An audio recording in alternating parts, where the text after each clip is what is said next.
All right. Welcome back. Well, I don't know if it's a welcome back. This is the episode 1 reboot of Talkin Gimmicks. I mean, I guess we'd get on that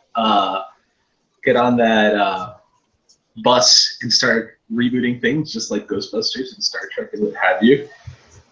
To make official a lot of different things, but especially Ryan joining us officially as part of the team. Ryan, what's up? How's it going, man? Not much. I've had a busy day today. I worked with a lot of bees today, and also found some time in the middle to watch a little bit of Lucha Underground, and so that was pretty cool. For those not in the know, aside from being a lucha savant and wrestling savant extraordinaire, Ryan also does some beekeeping. The killer bees. We've got honey beekeeper. The return of our own Teddy Hart, the lunatic fringe of Talkin Gimmicks. Joey, how's it going, man? Hey, Julio, special guest, Ryan. And of course myself. And of course me, Julio. Kind of, I guess if you're the lunatic fringe, I guess Ryan would be the Rollins here, and I'm the Roman Reigns. Kind of. It's okay.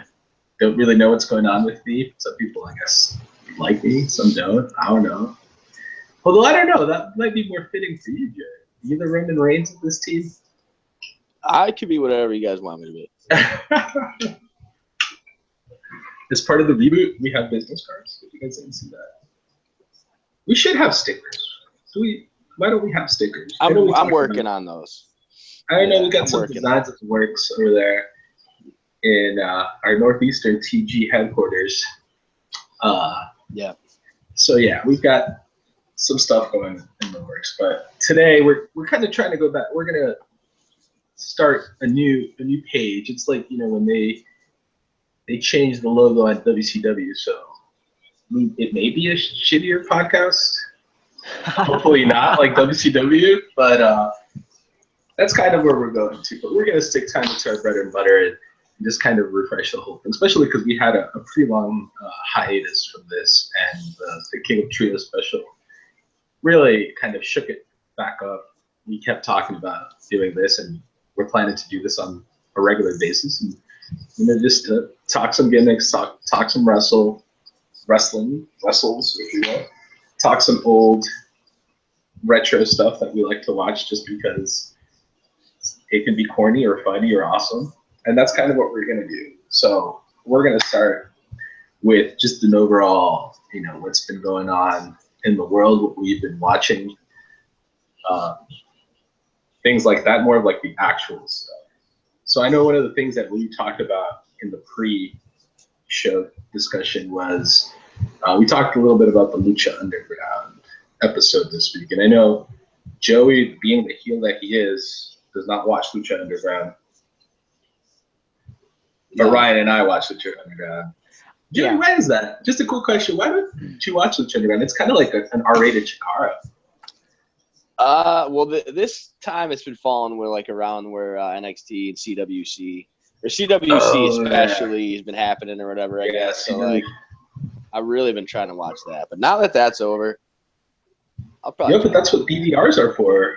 DVRs, and you can CWC it later or whatever. Yeah, that's true. There's only so many hours in the day. Don't take it too hard.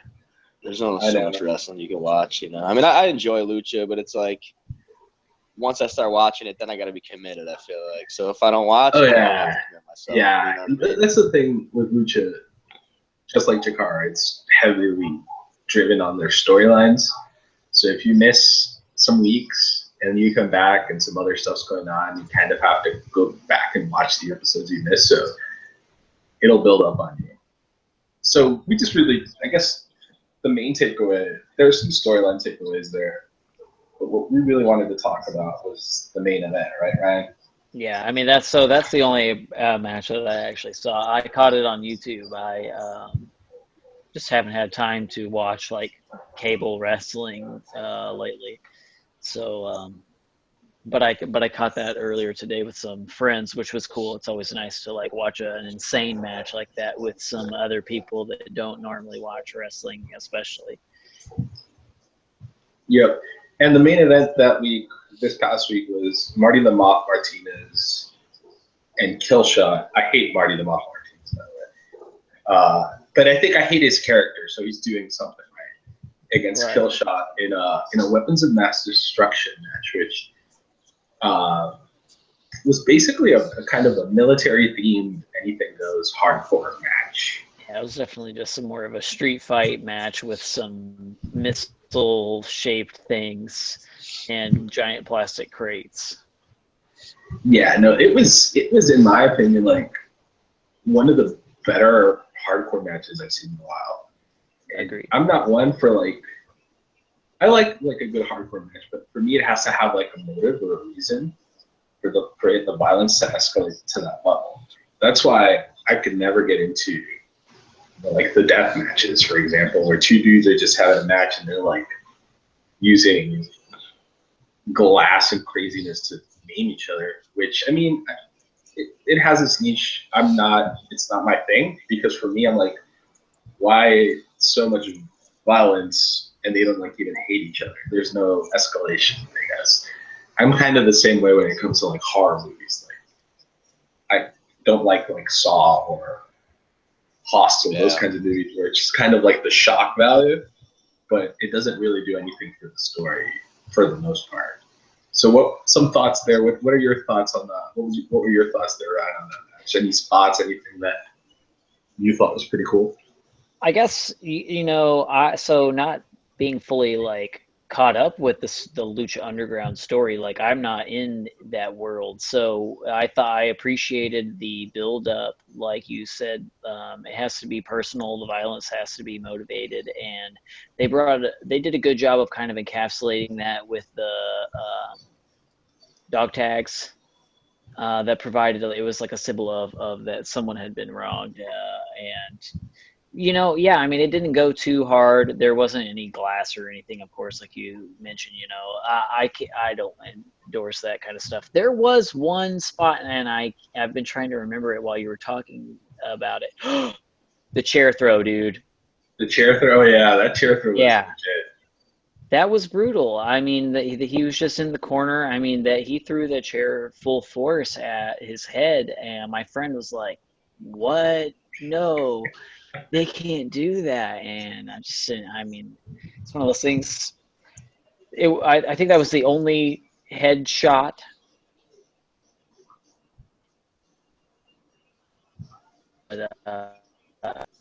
Yeah, I mean, you had the first part when they just started, and Killshot uses like some sort of giant rifle and clocks the Moth in the head. And I mean, I don't know if that was like if he got busted open the hard way or with some sort of blade job, but it looked hard. It looked like a legit hard hit to the head. And then there were some other crazy spots, and it all ended with one of the crazier spots I've seen in a while, which was the double stomp from the top of the ladder, onto the table, which was insane.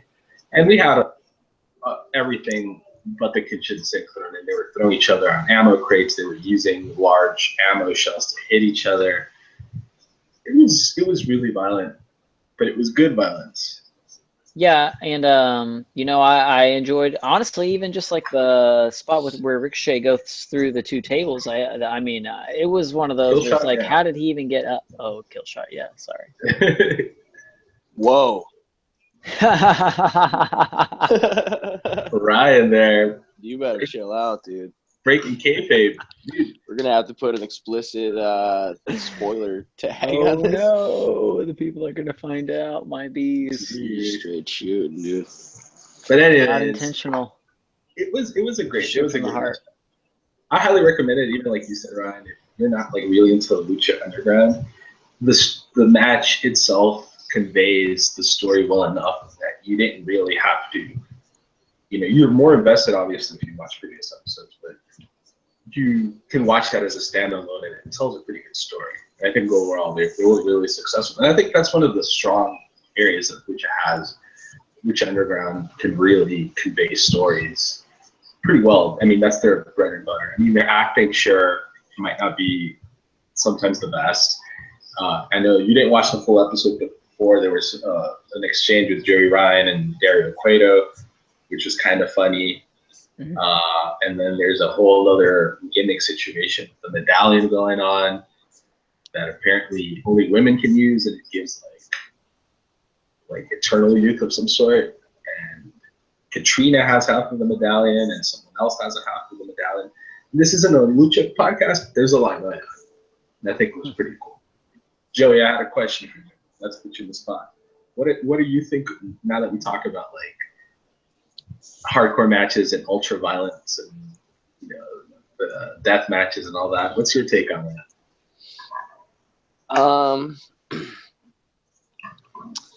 I don't know. It's kind of interesting to me. I've never really seen it live.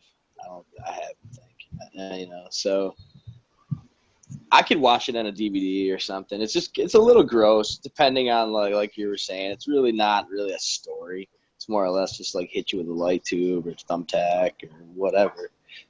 But I don't know.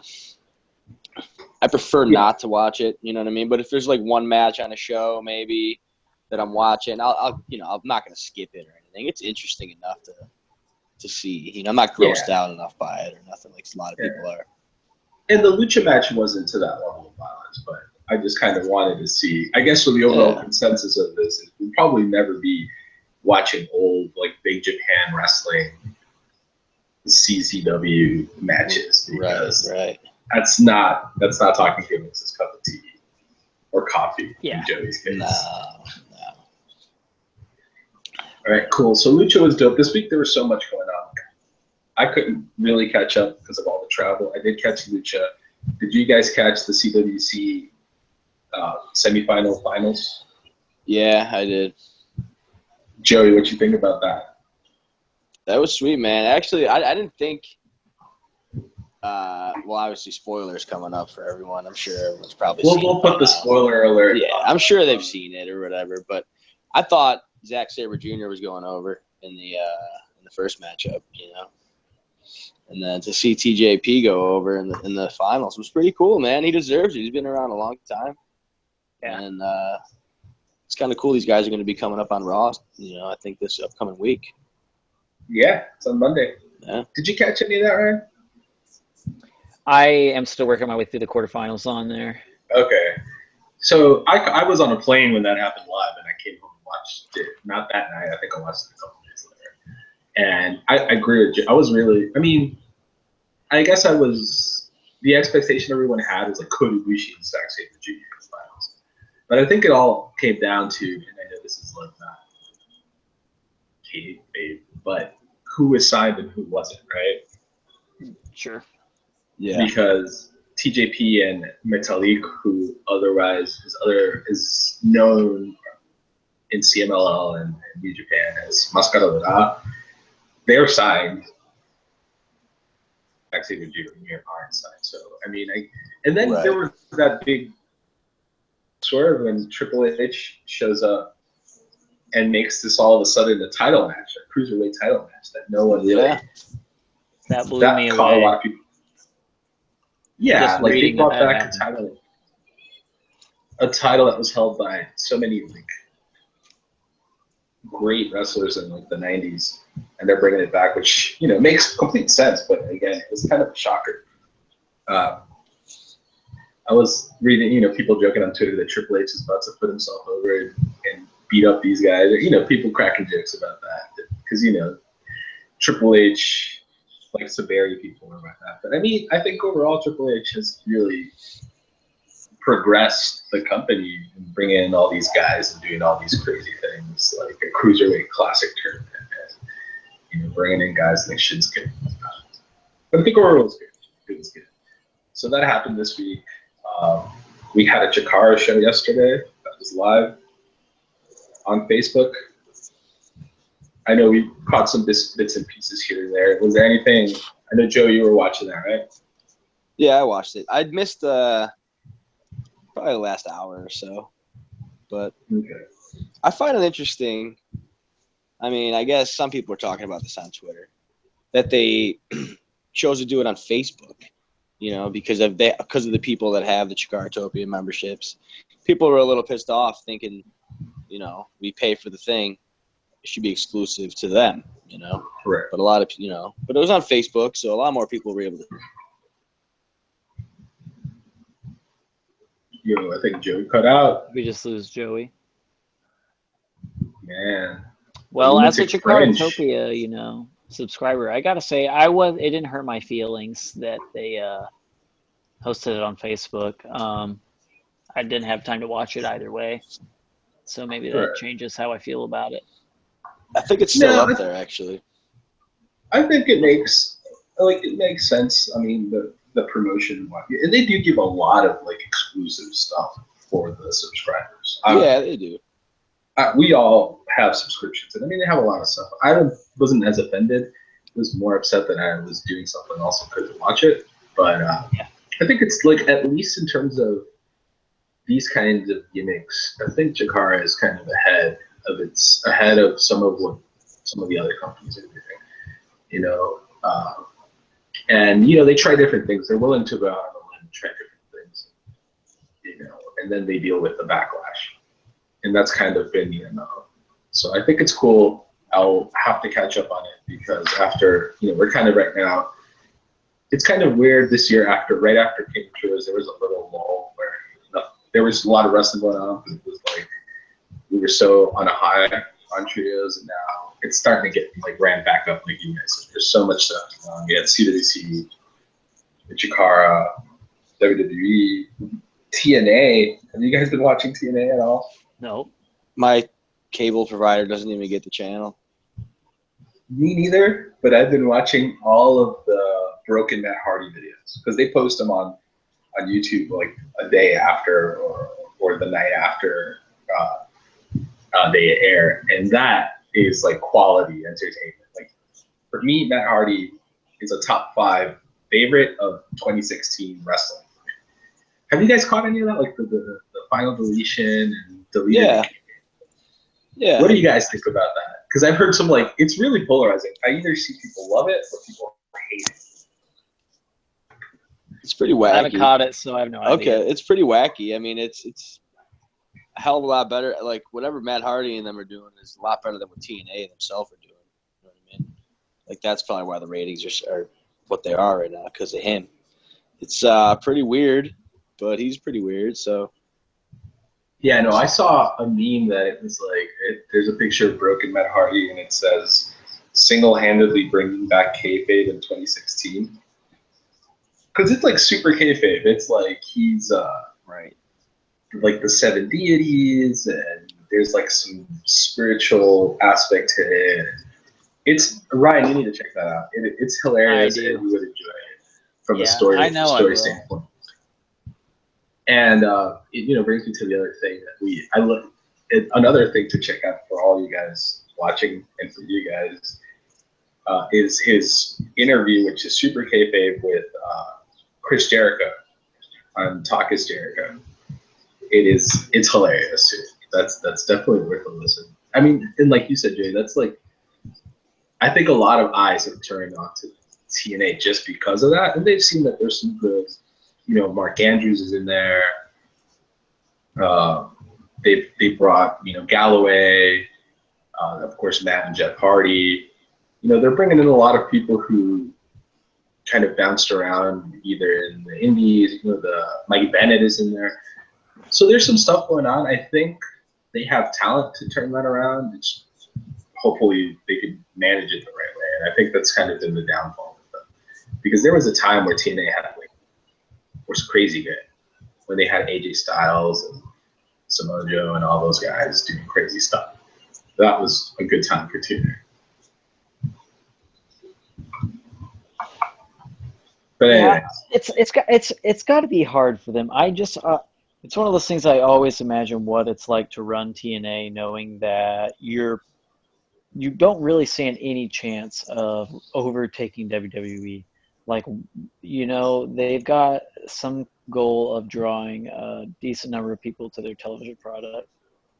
I've never been one of those people that really has enough time. When I was watching TNA, it was because I was downloading the videos and I was watching wrestling like 1.75 speed just to get through the shows and see what was going on.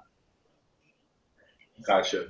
No, I think you're right. Like, I think if they try to copy what WWE is doing, which they have, it's not going to work. And seeing things like the broken Matt Hardy deal is, I think, a step in the right direction and being different, you know, presenting a different option compared to WWE. Because, I mean, if I wanted to see Raw twice, there's some weeks that Raw is awful. You know, why would I, right? Right. Yeah, sure.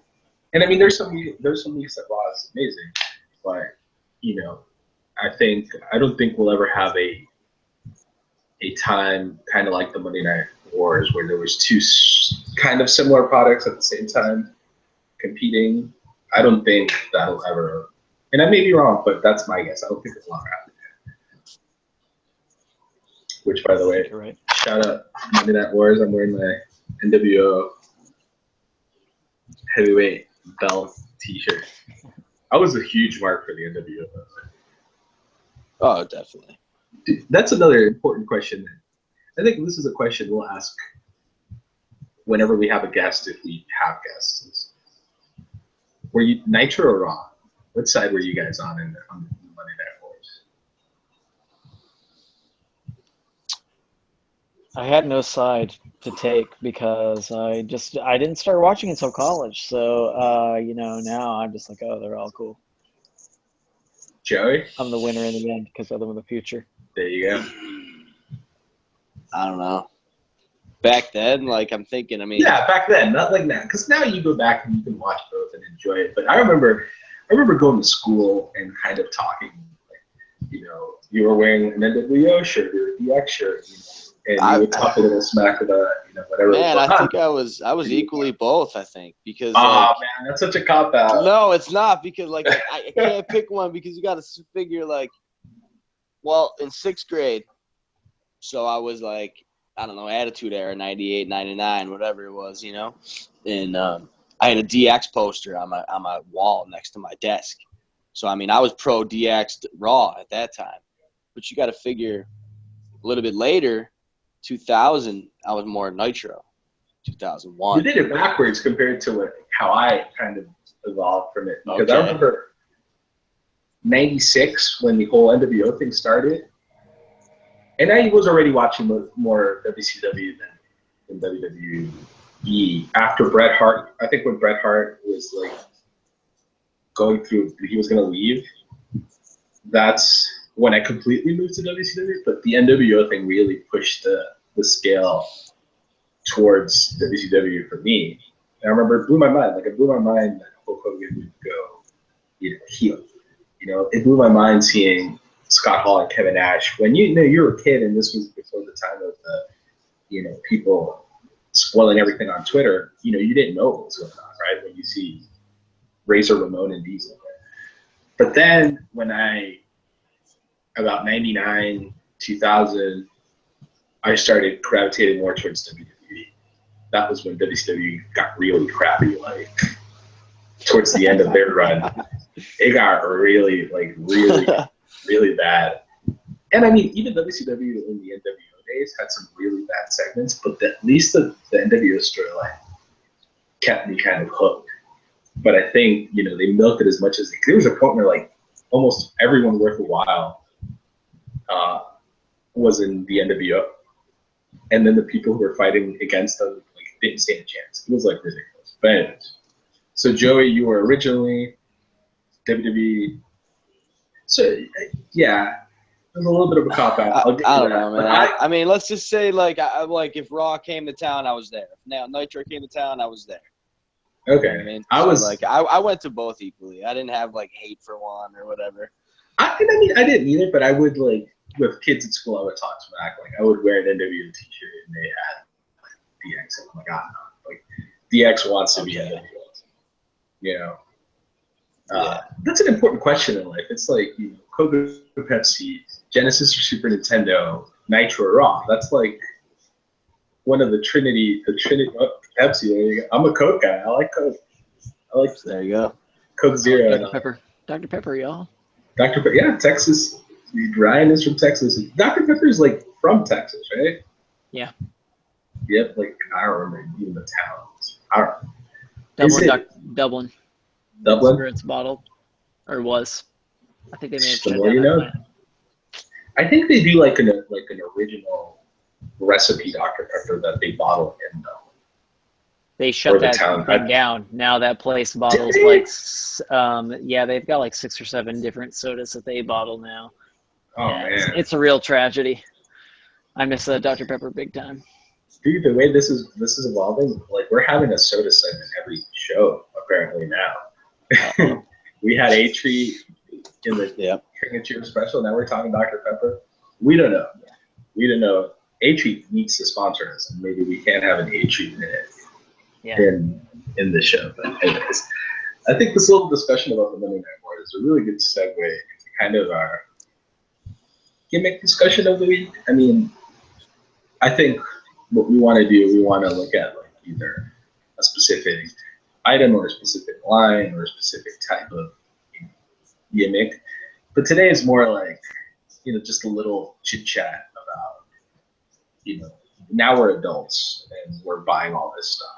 But when we were kids, what were some of the stuff you liked or that you had or you wish you had that you don't have anymore? Kind of what were some of those things? Because when you're a kid and when you're into wrestling, and I mean Ryan picked up wrestling in college, but you're a kid at heart, Ryan. So like some like old stuff that you've seen around there. So like Joey, what were like some of your fondest gimmick memories as a kid? I mean, I grew up like I was 5, 6 years old in the early 90s, so that was right around the time of the wrestling buddies, stuff like that, from the old legends, Dude, I always wanted a wrestling buddy, and they never bought one of those.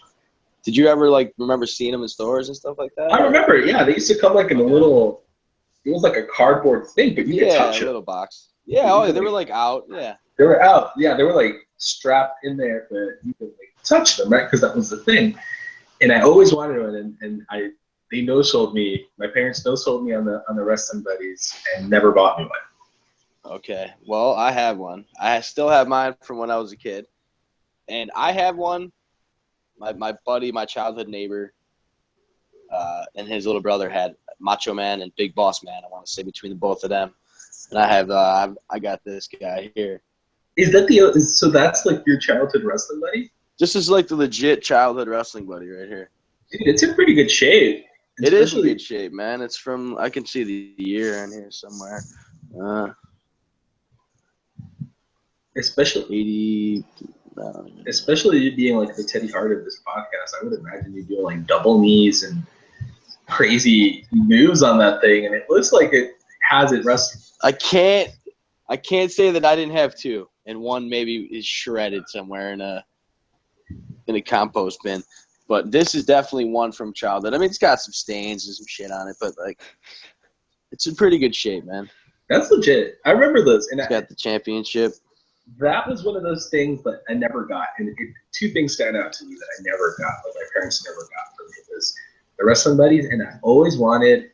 You remember the Legion of Doom pads that when they were in WWE they would sell like a kid version? Yep. I always wanted one of those, and they never bought it for me. And they were like, "Oh, that's dumb," blah, blah, blah. And I never got one. So that was another thing, because you would go. I think they took us to wrestling once, and we were living in New York City, and it was 3 brothers. So you're already down 3 tickets. Each kid wants a hot dog and a soda, and then each kid wants all the gimmicks in the world. That didn't fly, and we were lucky if we got like a program. You gotta try to get the adult set from Carson's gimmick store next time. Yeah, the adult. Out of the pads.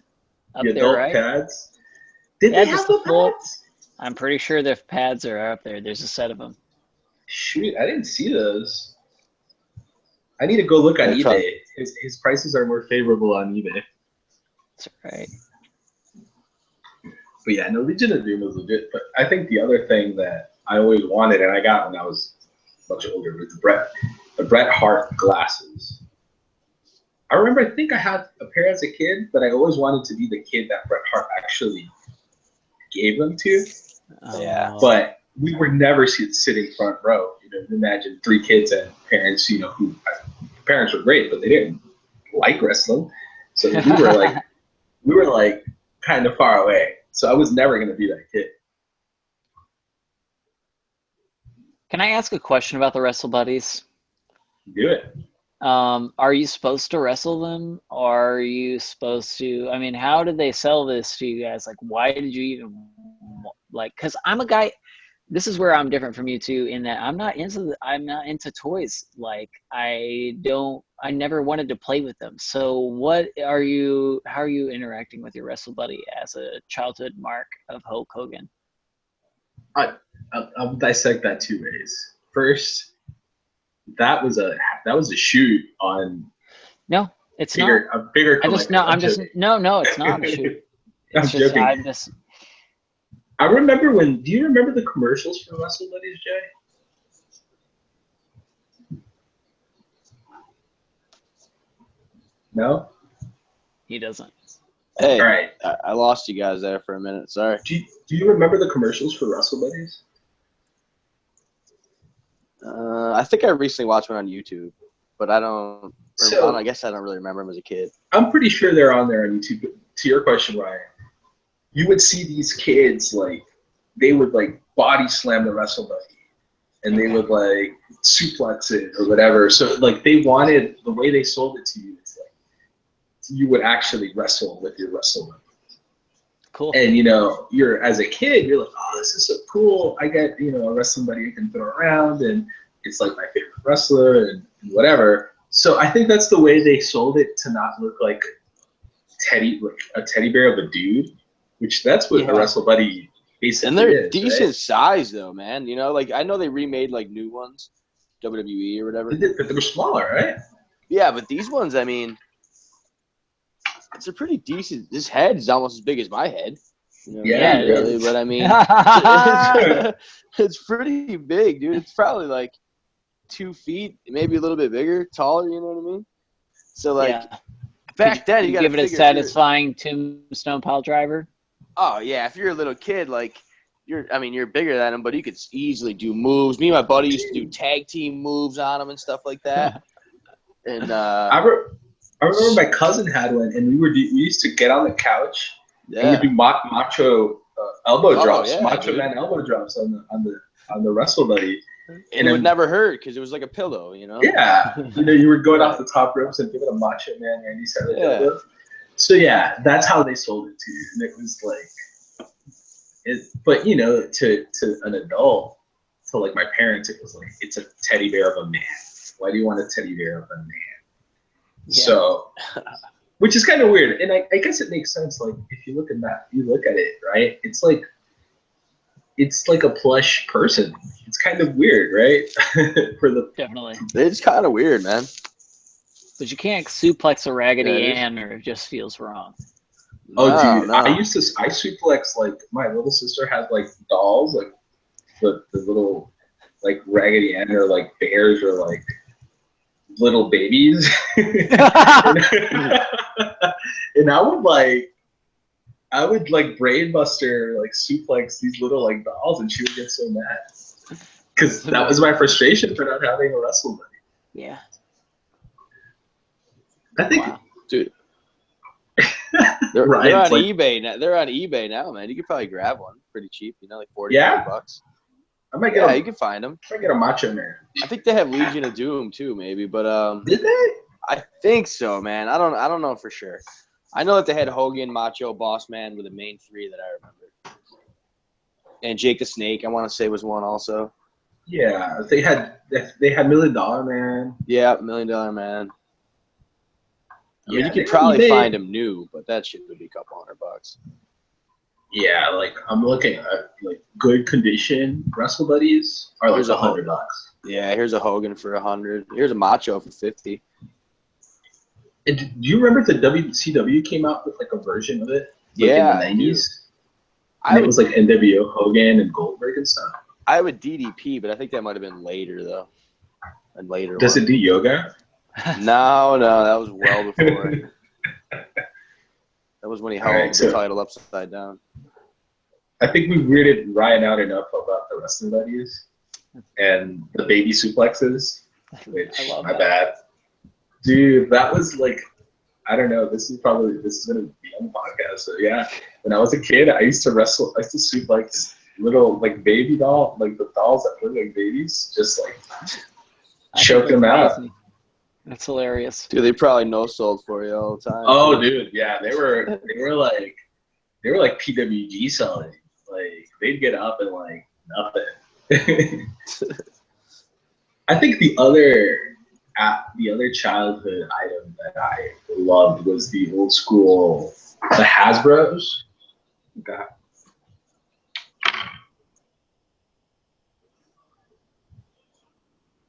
Oh, cheap plug, Chikara Wrestle Factory. You see that?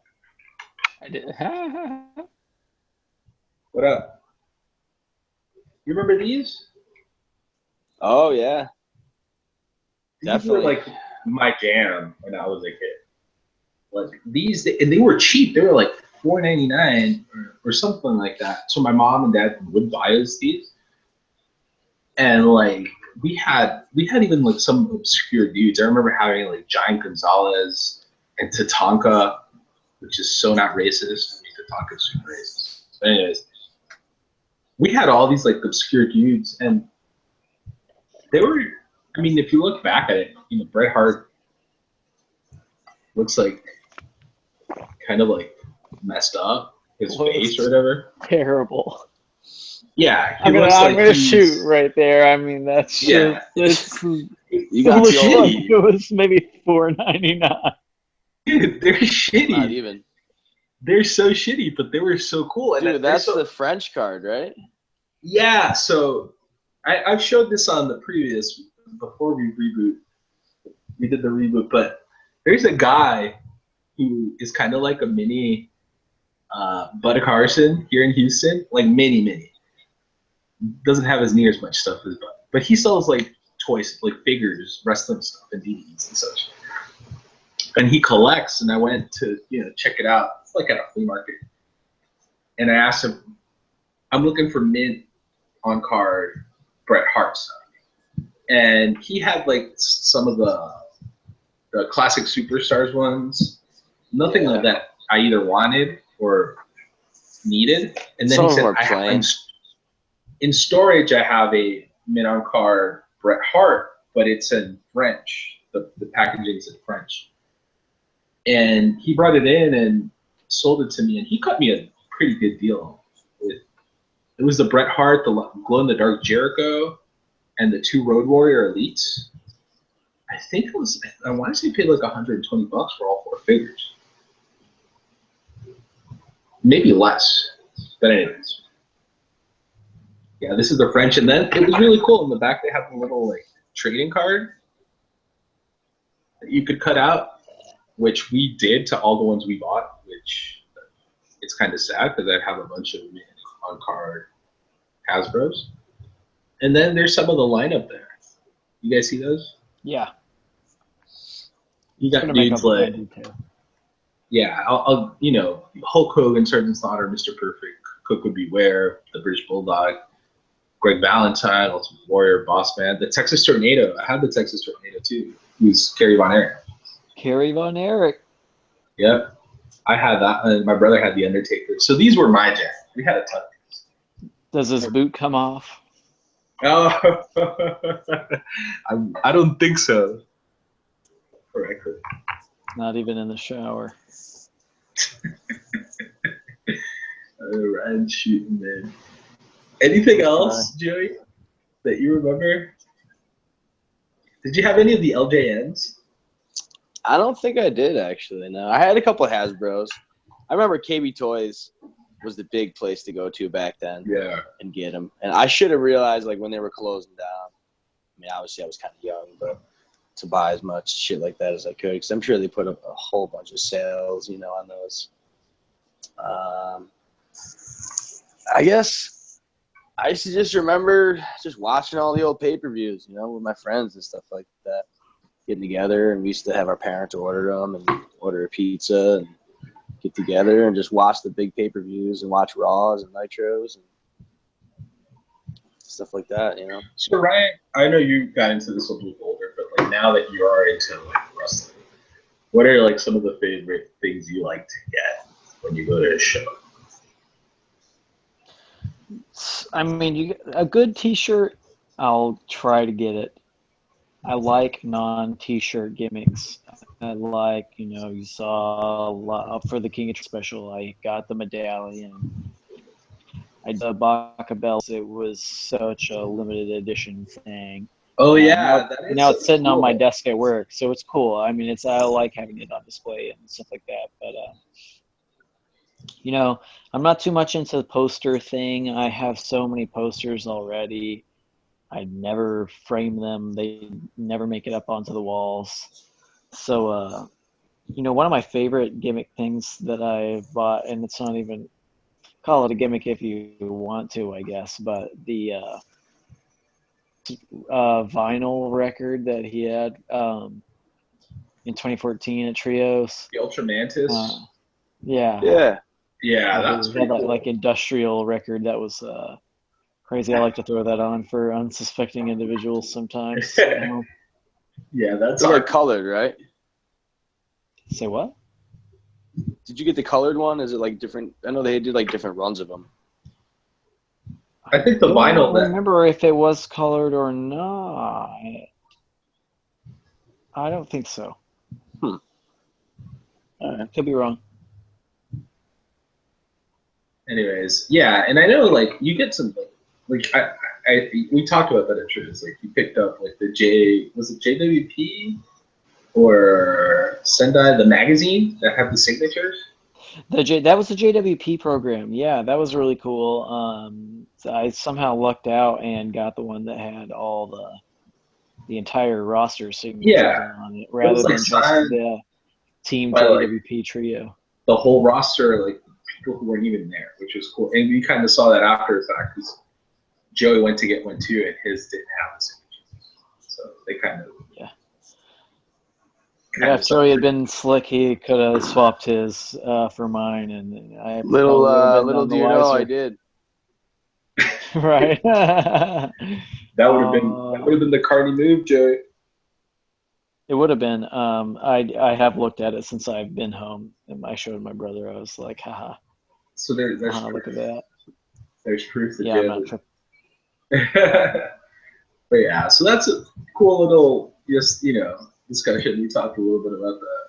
And that Sidney Bacabella figure, who is a manager in Chikara, it's based on the old school 80s LJN figures, which were the tall rubber. And I mean, they're cool, but they suck in the sense that when you're a kid, like you couldn't do much with them because like they didn't have articulation or anything. They were just like exactly in their pose, like Hulk Hogan flexing or whatever. And they would deteriorate really fast. I think we had a Roddy Piper and a Brutus Beefcake that looked like shit after we got the as kids. Yeah, I'm hoping to keep the Bacabella one in good shape. I won't be having fake matches with other things or whatever. So I'm hoping it'll stand the test of time. I'll be buried with it. There you go. I don't know what I'll do with my gimmicks. I don't want to get buried with them. We'll figure it out. I'm going to get married to them, then buried with them. Yeah.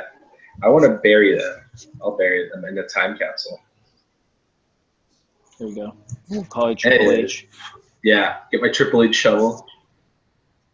There you go. Someone should sell Triple H shovels. Like, I'm pretty sure people would buy that shit. Triple H should do it. Yeah, the WWE official Triple H shovel. I'd buy one. Yeah, me too, probably. Have like like his little cross logo with the 3 H's. And on the flip side, what were you gonna say? It's like maybe it could be like a shovel sledgehammer combo. You could have like Dude, we need to pitch that to Triple H. There you go. Joey could be our pitch man. Yeah, I'll use it for work. Yeah. All right, so that closes out our little gimmick discussion for the week.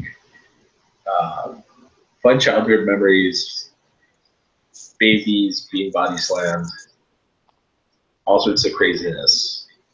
And this moves on to our next two. It's kind of, well, before that, kind of as a palate cleanser.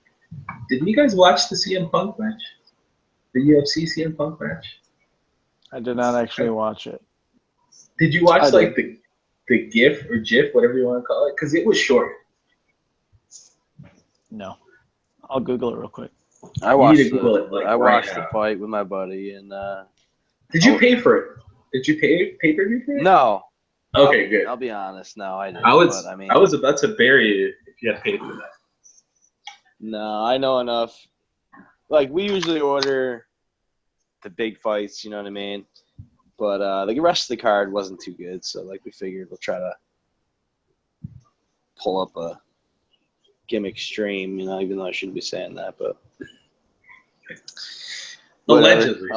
Allegedly. I'll let him pull it up and then he can kind of look at it and then we can kind of all discuss it. But I mean, it wasn't the longest of fights. It went how I expected it to go, let's just say.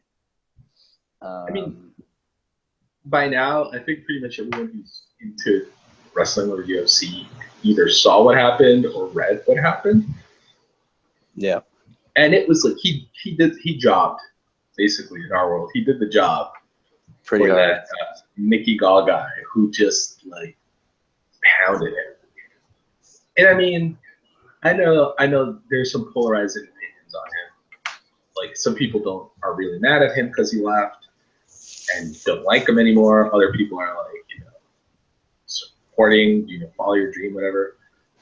I think it was cool he went for it, but we all kind of expected that he was going to get beat down, right? Like, did you guys think anything otherwise? I was pretty sure that he was going to get stomped and embarrassed. Right, Joey? Yeah, I really didn't expect him to do very well, because I know Mickey Gall only had a couple fights himself, but that's 2 more fights, you know what I mean? And he took 2 years to train. He had an injury. There were some issues about him, like, having problems cutting weight in the sense, like, it was affecting him. Like, it had a recipe for disaster. And I think, he seemed very positive after it, and he made a ton of money, which, sure, everyone might be making fun of him, but he's made laughing to the bank. But at the same time, it's kind of like when Michael Jordan played baseball, right? And he really sucked. And then he figured, this is not for me. I should go back to what I'm really good at, right? So, do you feel like he's going to do that? I think he'll have another UFC fight, and he'll probably get destroyed again. And then maybe he'll go back and do maybe one last run in pro wrestling. What do you guys think? I don't know if I can see him coming back to WWE. I don't know. I guess people have been having this conversation for quite a while now, but I think he's kind of burned his bridge there. I don't want to see him fight again. I just don't think that does anyone believe that he'll win round 2?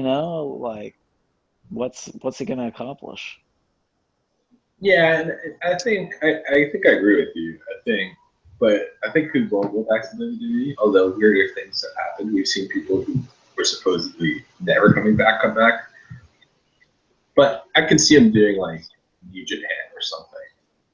That'd be cool. Yeah, I would be totally down for a CM Punk New Japan run. But he's just like his own thing. Like, I think, did we talk about a little bit that he's like fighting with his best friend Colt Cabana, and he kind of beats his own drum, right?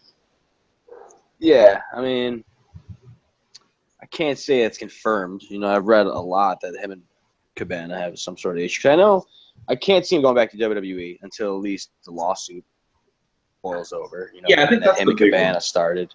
Yeah. Because I mean, if people don't know about it, allegedly or whatever, Cabana and CM Punk were on Cabana's podcast, and they talked about one of the doctors that worked for WWE, something that happened with Punk.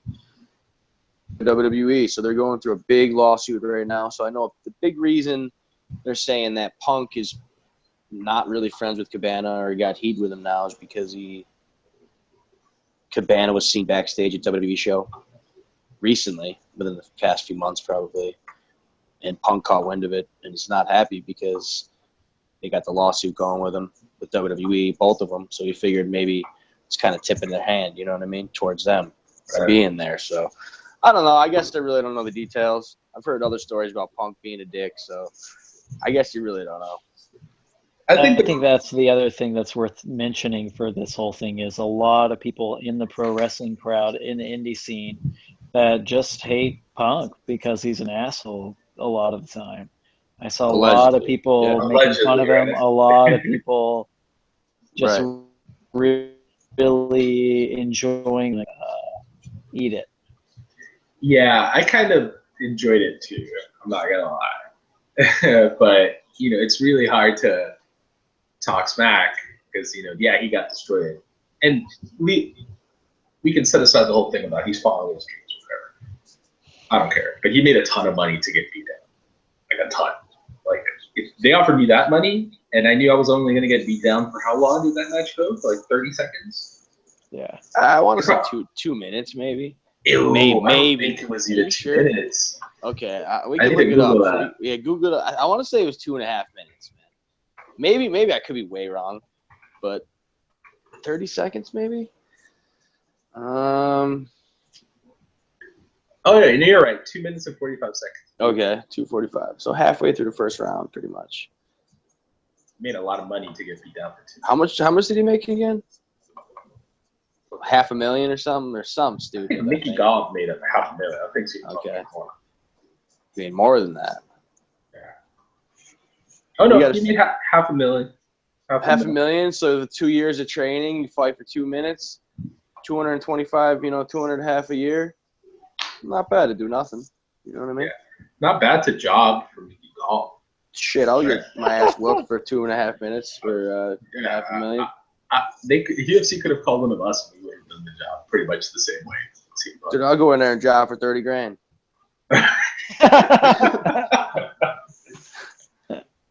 I hope you wear like a Brooklyn Brawler type outfit.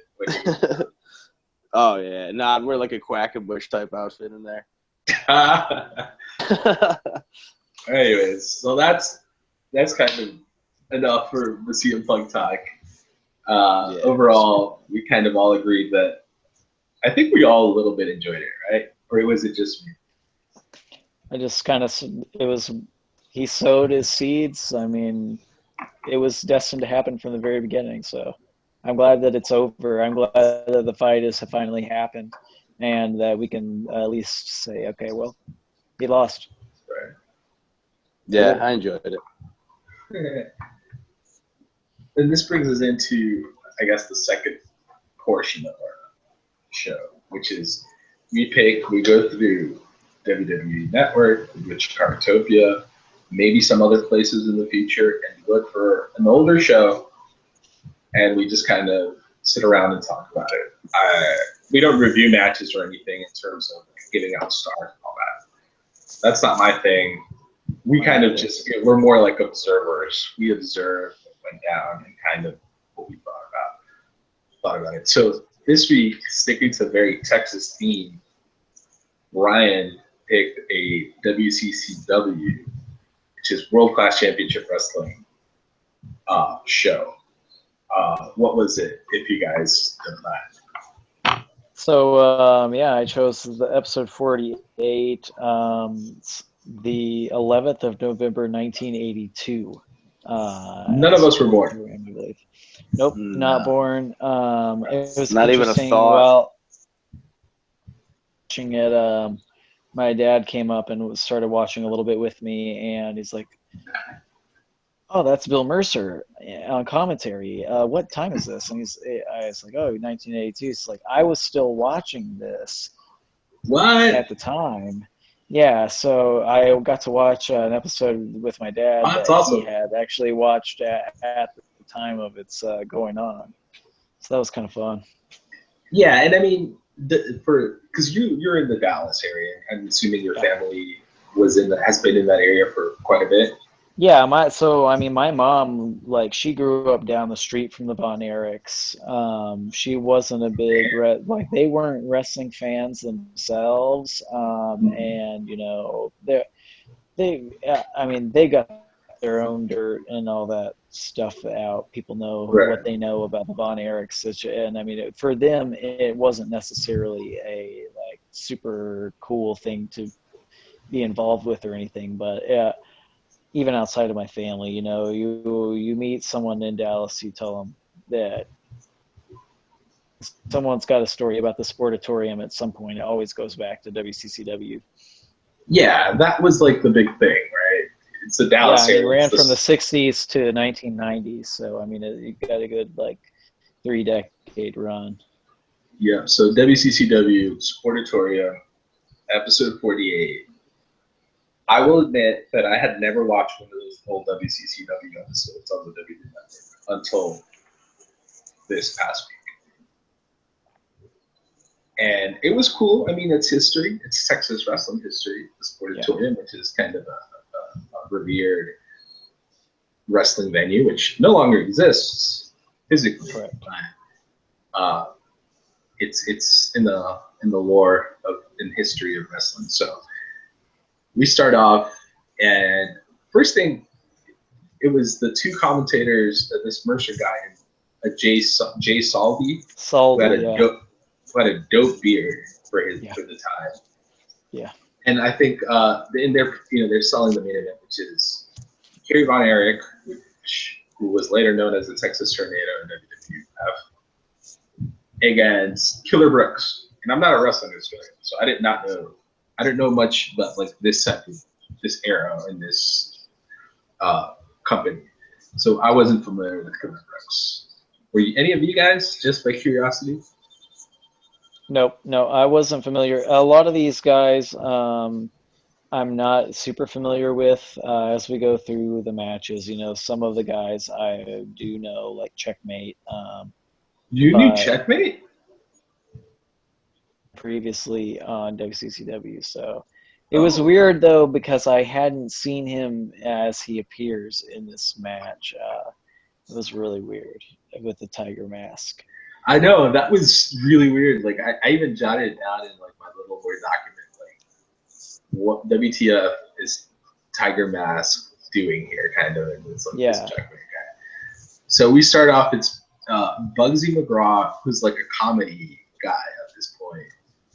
And Al Madrill, the reason I know about Al Madrill, there's a song, I think it's the Mountain Goats, they have a song called The Legend of Chavo Guerrero. It's a really good song. Though. They have that whole album it's like wrestling themed. And he sings about, growing up watching Chavo Sr. And there's a line in the song that goes like, tag team champion with Al Madrill. So I remember when I listened to that song, I Googled Al Madrill. That's the only reason I know about Al Madrill. Who had a wild haircut, by the way. Like he had like a curly, long, like a Latino Fabio kind of thing, but like curly. Yeah. And they were going up, so it was Bugsy McGraw and Al Madrill versus Checkmate, who was wearing a tiger mask. Inexplicably. Inexplicably. And a dude named Wild Bill Irwin, who was like a cowboy gimmick. Yeah.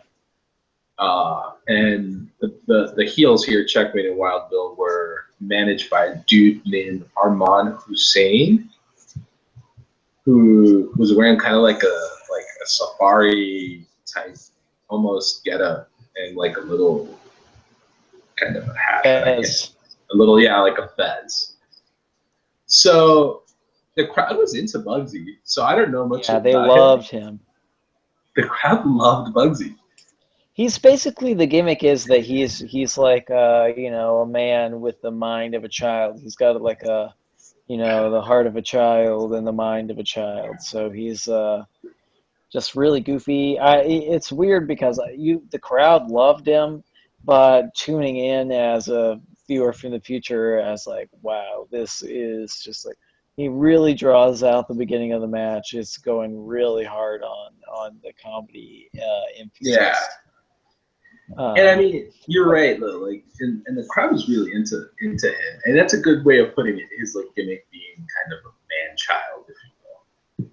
And that the other thing that stood out for me in this WCCW, that based on like the shots to the crowd and audibly you can hear, there was a lot of women, who were, you know, at the event. And you know, traditionally you think, and even now, that it's majority, you know, kind of males that view and you know, watch wrestling and what have you. And I mean, on Twitter, of course, we've met a lot of female friends who like wrestling, but it's predominantly male, right? Predominantly male fan base. They usually cater to men. Sure, that's definitely the stereotype, and even my grandma was over while we were watching the matches too, and she was telling me that her mom used to really love wrestling, and she found that strange. She couldn't understand why a woman enjoyed professional wrestling. But I've always noticed that, and there's a couple of other old WCCW stuff that I've watched where there's one particular older woman in the crowd that she will come up from like 12 rows back. She will walk all the way up to the ring and just like point and be very, very mad at the heels. She is not putting up with any bullshit, and she takes her wrestling very seriously. That's the other thing about that era. It was like the heels and faces were clear cut. You know, the crowd was behind the faces. They hated the heels, and were people really into it? I guess it was a time where this was, you know, the whole it was very kayfabe, right? And people thought that a lot of people thought this was like a legitimate competition in terms of the outcome. I mean, sure, they were, you know, still physically taxing on people, but, you know, now everyone knows that the outcome is predetermined. Right. But back then, that wasn't the case. So, about the action, what do you guys think overall? You know, nothing outstanding. Oh yeah, I mean, shit. It's like it's hard to even compare to anything, you know. I guess because you got to think about what time it was from, you know. 2016 now, so we're talking 30. I don't know, what was it? 30 years old. 34 years. Yeah.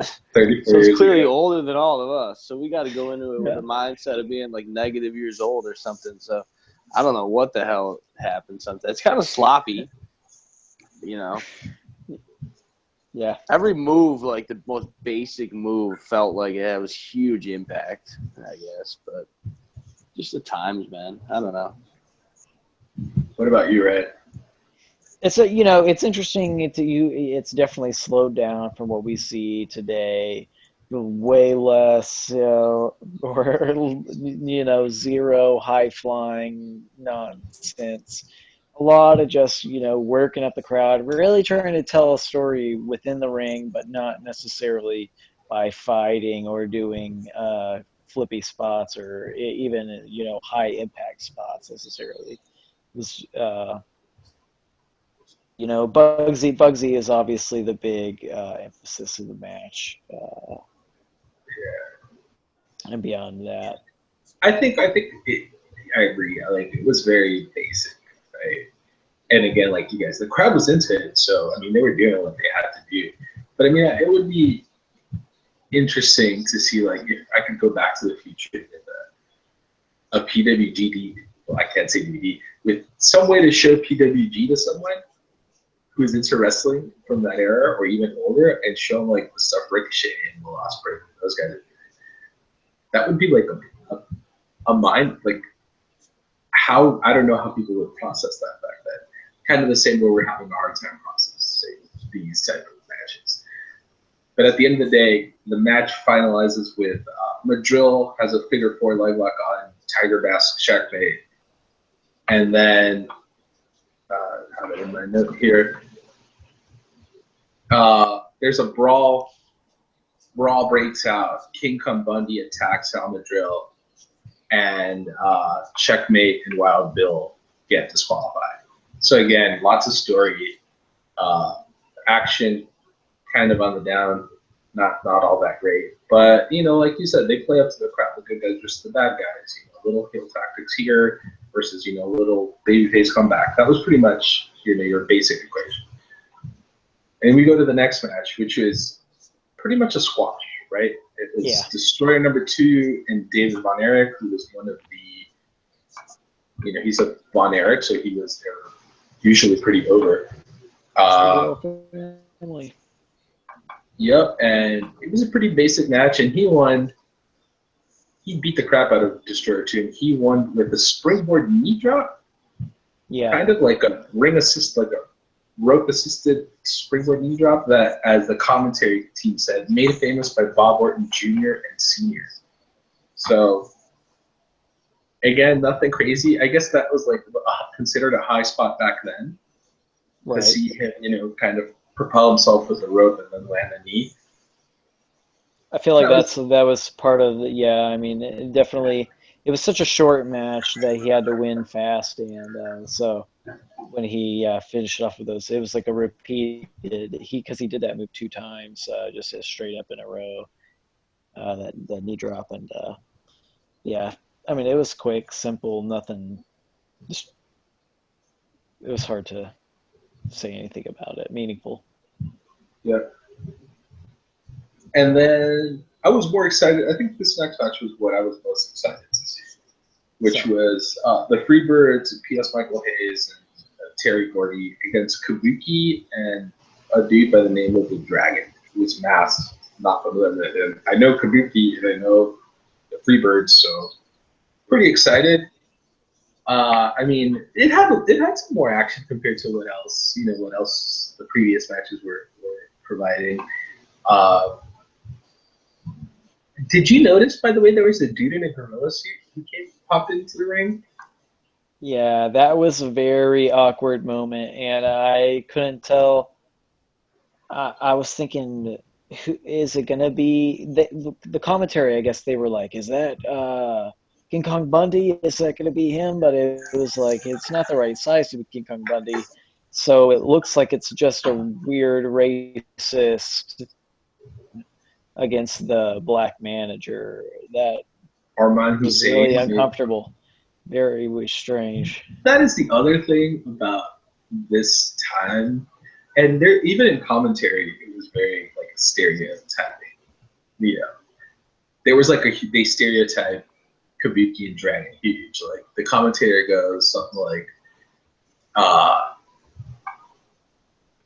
that Kabuki is performing all these martial arts moves that nobody understands. Right? Yeah. You know, it was like, that was the thing. Like in the 80s, sometimes I go back and I watch like all these old shows, and they stereotype things like hardcore, right? I guess as a society, we were much less aware of that kind of stuff. But you know, these are time capsules. That's the cool thing about going back and watching these shows. It captures a lot of what was going on in the United States as a society, right? And at this point, particularly, you know, Texas, which, you know, usually the South adopts a little bit later some of the things that some other parts of the country may have been more progressive. But even then, I think it was across the board. Like WWE was headquartered in, you know, Connecticut or New York or whatever, and they still did some like super racist stuff. Yeah, you know, it's one of those things. I felt like the crowd didn't necessarily come through channeling anything really racist in terms of a reaction to the gorilla. If anything, I felt I think like everyone they was didn't confused. achieve that much. Yeah, it was just a strange kind of thing that happened. I like he never got involved in the match or anything, and it wasn't really significant in any way, except just an uproar of some sort before the match got started. Gotcha. Yeah, I mean, overall the match, you know, the Dragon was doing like some kind of like typical karate type stance. I guess that's what his gimmick was.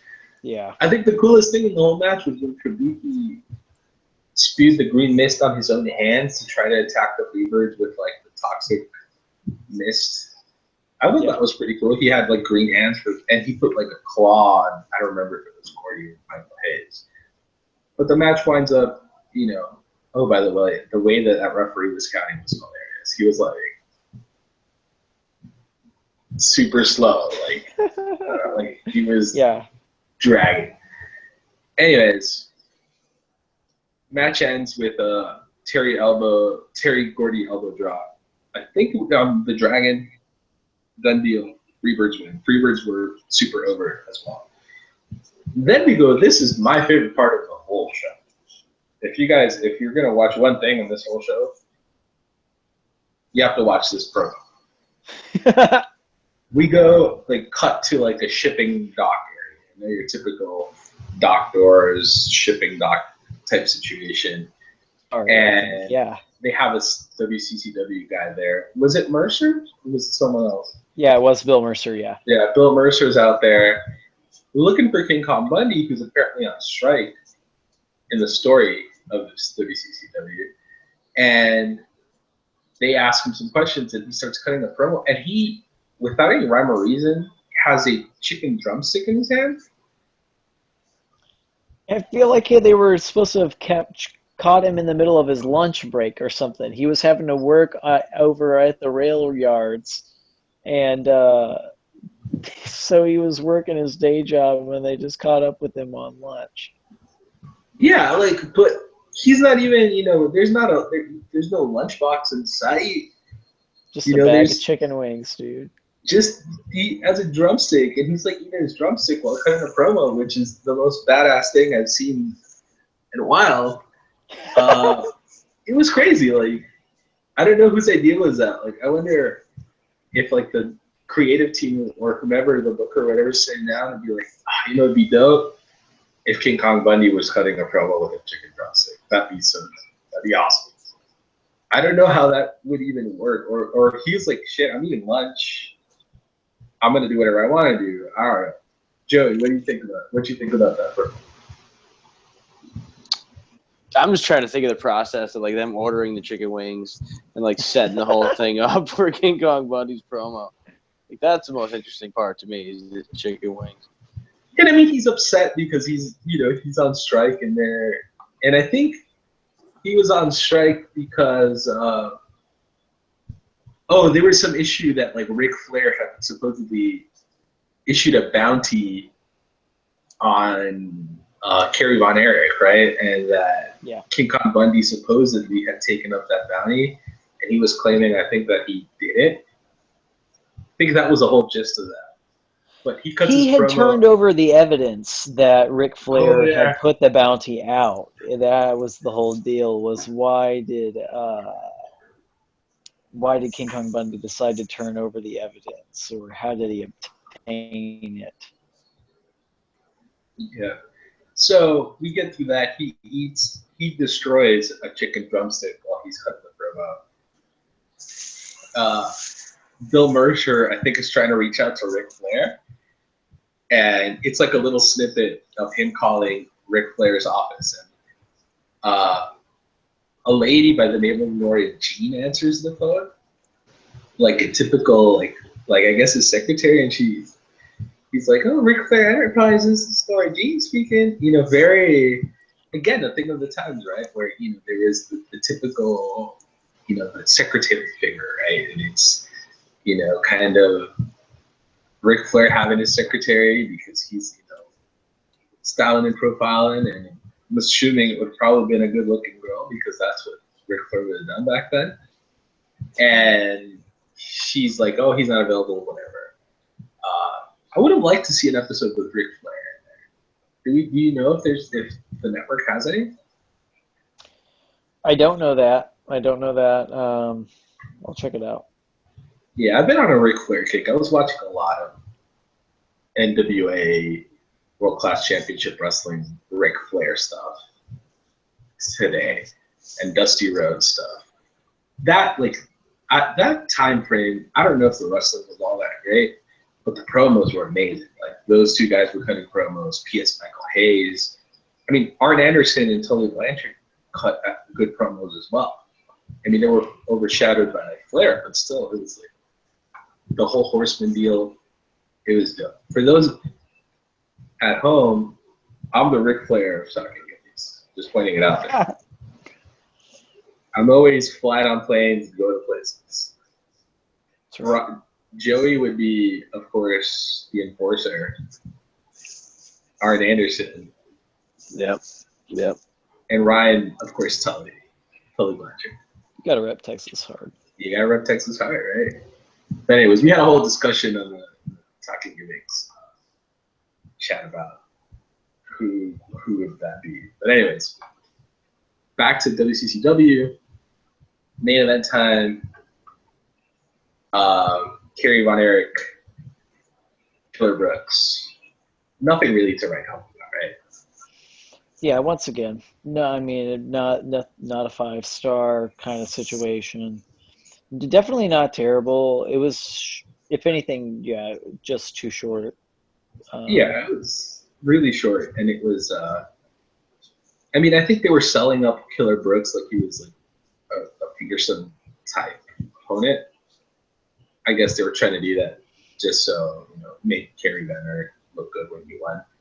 Which he looked great. His dude, I mean, he was in great shape. That was like, I was like, that. Wow.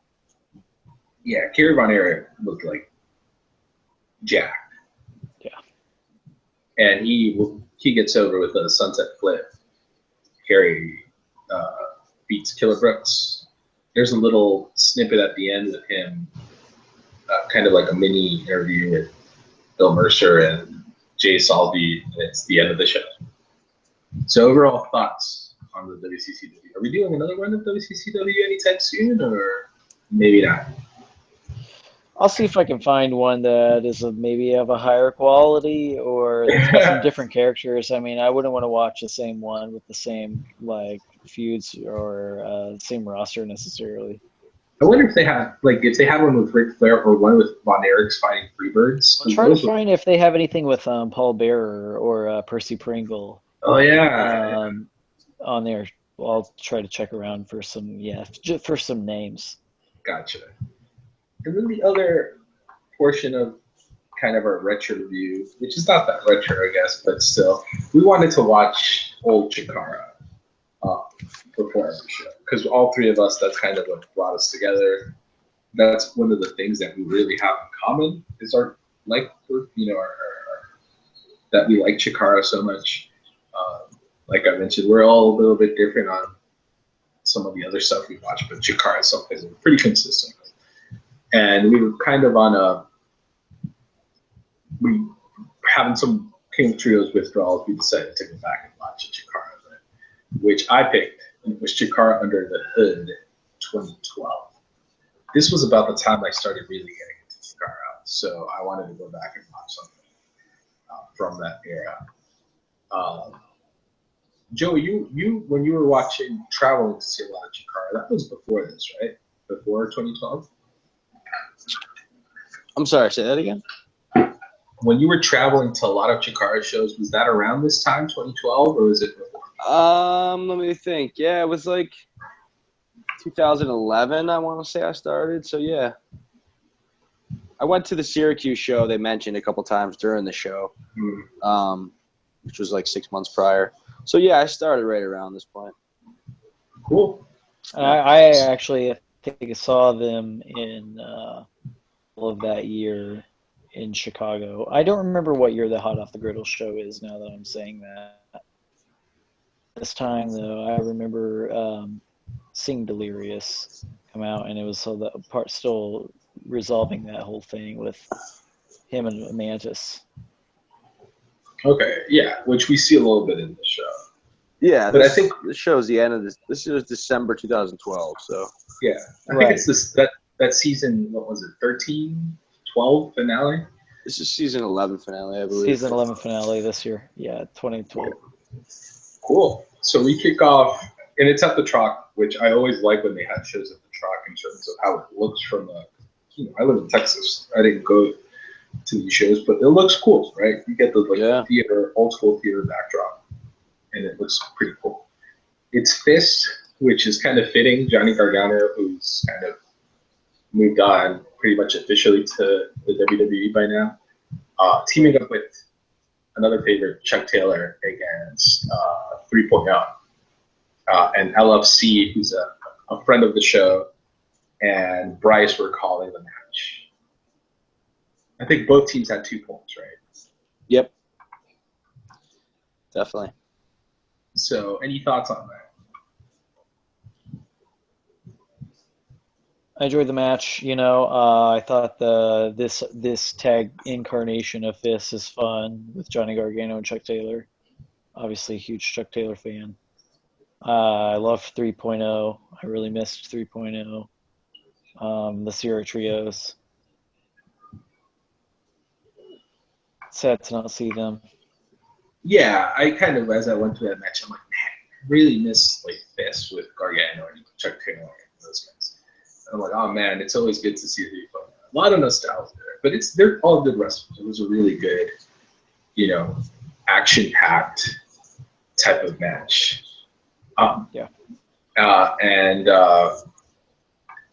Their typical type of match. You get your Chuck Taylor soul food and the lawn dart. That lawn dart that Gargano does on Jagged looked really crazy. Looked really good. Yeah. Joey, any thoughts here? I thought it was a good match, fun, energetic opener. 3.0 always gets the crowd into it, and Chucky T and Gargano, like you said. Yeah. Great workers, and I liked the stables back then. It was pretty cool. Fist, and then it felt like it meant a little more. You know what I mean? I will say though, don't get me wrong. I think a lot of people kind of wax poetic on this era, this Chikara era, but in terms of in ring, I think now is almost as good as this era of Chikara. Yeah. In ring. I think, to your point, I kind of agree. You had, the throwbacks and Fist and the Spectral Envoy and the Colony, and all these teams were really solidified. And now, through all the storyline changes and people coming and going, and I think they tried to recapture a little bit of it when they did the Challenge of the Immortals, and they split up everyone in teams. Yeah. But I think there's a much more emotional attachment to the era, the teams of this era. But I think in ring wise, I think they've gotten back to the point where it's pretty much almost as good. I know it took them a while after they restarted to start getting back on to that track, but I would say now, in my opinion, it's almost as good, if not as good. I agree. So, it was a hell of a match. 3.0 gets the victory. They get point number 3. They, I think, lost the title belts to the Young Bucks, as mentioned on commentary, which is also very interesting. It's really funny to go back and look at this Chikara time frame, and you see the Young Bucks at the tag teams. I found that pretty interesting.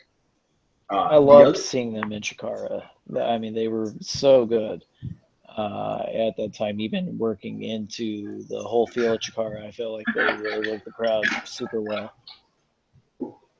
Well, it's at a high bar for the Campeones, Yeah, and I think, they're so versatile that they can work serious type stuff, but at the same time, when they want to be funny, those dudes are really funny. So you get some versatility. After this match, the one thing I will point out that kind of was whoa, kind of what a bummer. They started announcing the upcoming shows for 2013. They do a little snippet, and they show all those shows that never happened when the company shut down. Mm-hmm. Like in Reseda and in Minneapolis and in South Dakota. They were included in the list, and I noted that. I took a note. For those kind of unfamiliar with Chikara, when they did a whole angle of the company shutting down in 2015. But they had announced these shows in places that Chikara had never been to, like out west in California, South Dakota. I think they hadn't been to Minneapolis. Someone will probably correct me if I'm wrong. But like all these places further out west were announced for the next season, season 12, and they at Aniversario, where they did the shutdown, all these future dates never happened, but they never sold tickets for those future dates. So I think they intended to close it down and never go to these places. Although I might be wrong, but it would have been interesting to see Chikara from Reseda, California, which is like the peak of the So that was just a cool little note that I took.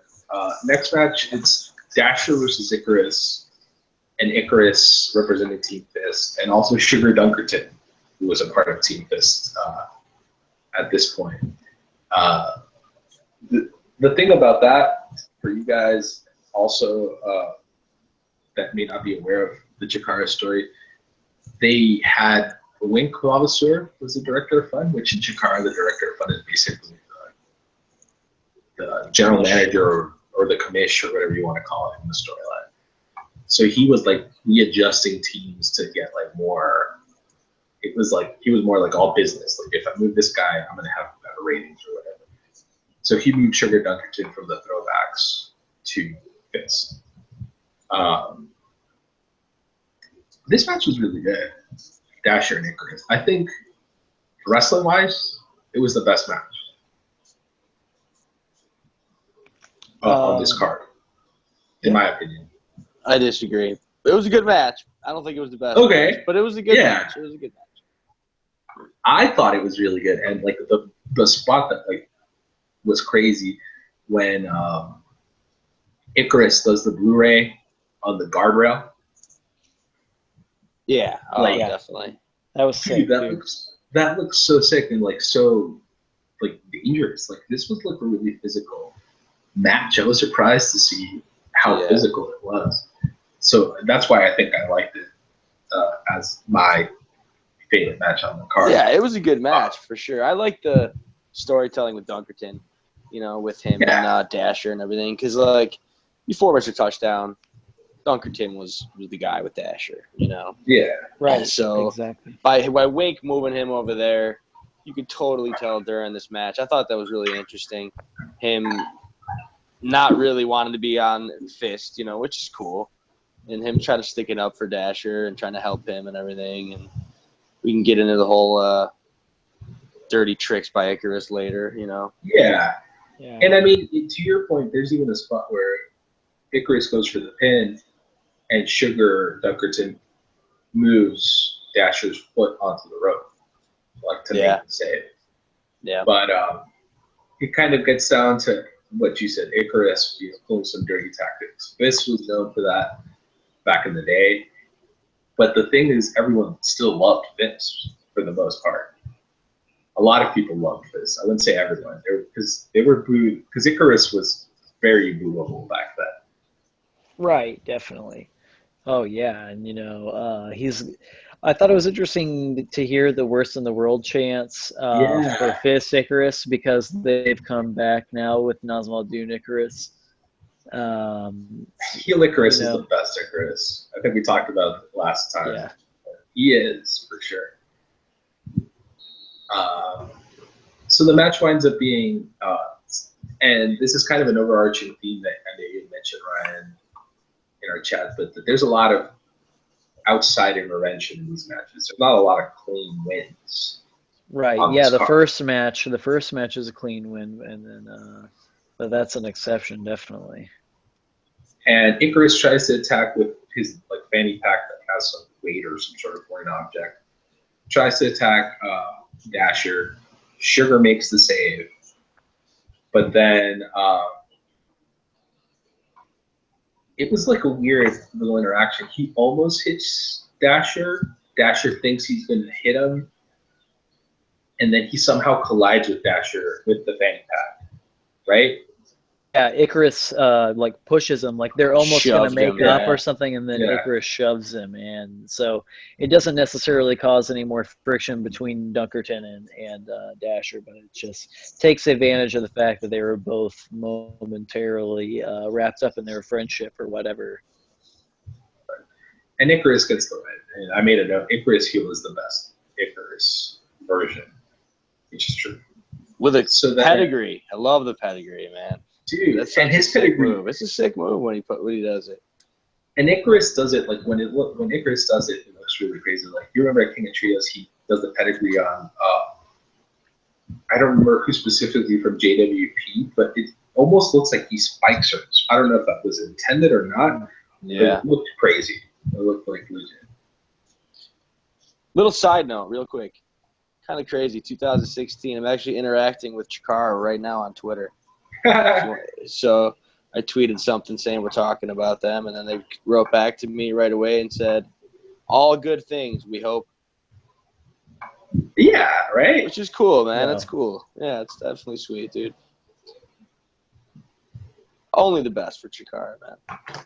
Yeah, no, we love Chikara for sure. Definitely. And you know, it's always that's why we added a specific segment to talk about. You know, go back through, and especially because Chikaratopia is so it has everything on Oh, it's great. I here. So, love anyways, it. It's great. So- And yeah, we're gonna talk about Chikara every week from here on out. You know what I mean? Yeah. Just one segment. We're gonna review one show a week from here on out. You know what I mean? Because we love Chikara, and it'd be cool to catch up and watch the old shows and talk about them here. yeah. So we move on from this match. They do a little segment, kind of retracing the ongoing, and this is when the Gakido was trying to invade Chikara, and Quack. Like this was really cool, and I thought this was really cool to watch because Quack just goes crazy on the Gakido, like trying to like hurt them because he's like fed up with these guys, and you know Jigsaw tries to calm down Quack because Quack I think has the Chikara special, or he has some submission on one of these guys. Yeah, I can't remember what the move was. It was a submission hold, and then Definitely. when Jigsaw was trying to calm him down, Jigsaw just super kicks him, and that's when he flips over to the Gakido. And this was the little kind of a little snippet before their match, which was the Colony, Fire Ant, Green Ant back then, and the Worker Ant now. I think he used to give a different name. Was he Worker right now at that point? He was a sail ant. A sail ant. Yeah. Yeah, he Kind was of looks still like a sail different ant. guy to me, but yeah, it could He be. looks like I think he got a little bulkier. Yeah, he might. Yeah, I have. believe he did. He put on some muscle and put on some weight. Put on Because those he worker looks a- pounds. Yeah, he looks a little slimmer here as a sail ant. And they're up against the team of Gakido, which is Shard, Jigsaw, 19? Deviant, Deviant? Soldier Ant. 19, 17's not in there. No, he wasn't there. It was Deviant and Soldier Ant. You guys are right. Yeah. And Soldier Ant was another one of those things where Link had moved him from the Colony to the Gakido. And his sail ant was moved from Gakido to The Colony. to the colony. Right. Yeah. Yep. Yeah, Deviant, Shard, and Jigsaw. And one of the things that, like, Quack, people people can say whatever, like, he could go, like, and as a wrestler, he could go. So I was like, man, I miss, like, when Quack was wrestling because he was such a good wrestler. Yeah. Oh yeah, it's crazy. Yeah. I mean, he features in this match much more in like a story capacity. I feel like he spends the vast majority of the time on the outside of the ring. Man, in this yeah. match. There's so many stories in this match that it's like Really dense. what Chikara is all about. You know what I'm saying? Yeah, I mean, and Especially this Quack and season Gigalon. is just insane. Having built up of the whole rivalry between Chikara and the Gakido.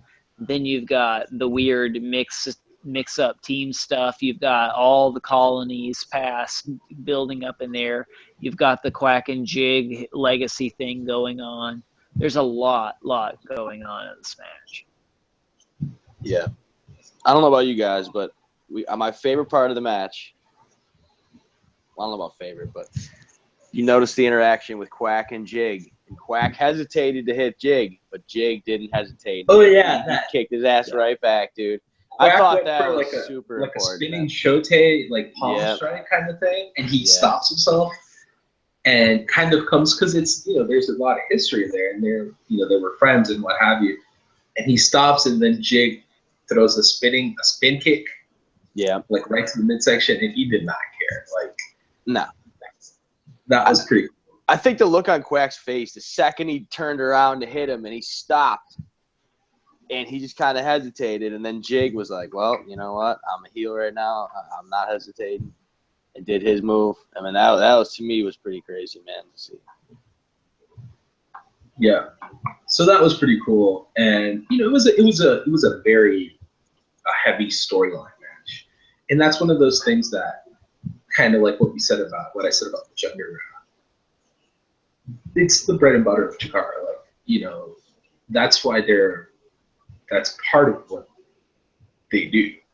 And that's what makes them really great. I mean, and that's, I think, the problem with a lot of wrestling fans, that they want every match to be, crazy high spots, or like the PWG matches, which are great in their own right, but there's some story, but they're not heavily storyline driven. It's a lot of like athleticism and physicality, which is pretty cool for what it is. But that's not what Chikara is all about. I mean, there is athleticism and physicality, but it's all about the story for the most part. They want to convey the stories and advance storylines and interweave the different situations. And what you said, Joey, is really, really cool and important here, is that there's so many storylines in this match. Like, it's ridiculous. There's like the amount of history and story of all the people involved in this match. Yeah, I mean, at one point, I want to say Soldier Ant even jumps teams. And then he does a spot, and they all do the dive outside the ring. Like, I mean, shit was crazy, man. It was cool. It was really cool because they took allegiance with their squad, even though they were assigned by Wink on these other random teams. I thought that was really cool. Like, honestly, we're still working out some of these stories. I mean, Jigsaw he came out at trios. He's the betrayer. He's with Nazim Al-Dun, and he doesn't seem to be brainwashed. He's talking. He's speaking his mind, and so we're still seeing the repercussions of Quack and his severity turning Jigsaw away, or however you want to phrase that. And we got to see the colony back together again, but that took a long time to resolve too. Soldier, like he did switch sides during this, but it was a long period of conflict there, and they really didn't come back together all the way. I mean, Soldier Ant was spinning heel in 2014. Am I wrong? Yeah, at King of Trios, he was still. I think he teamed with.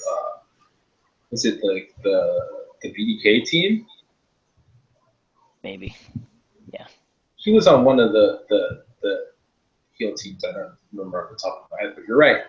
There's storylines that are still working out or still affecting what's going on in the current story. So that's the thing. The storylines are long, but the payoffs are really huge, and that's how people get really emotionally invested in this.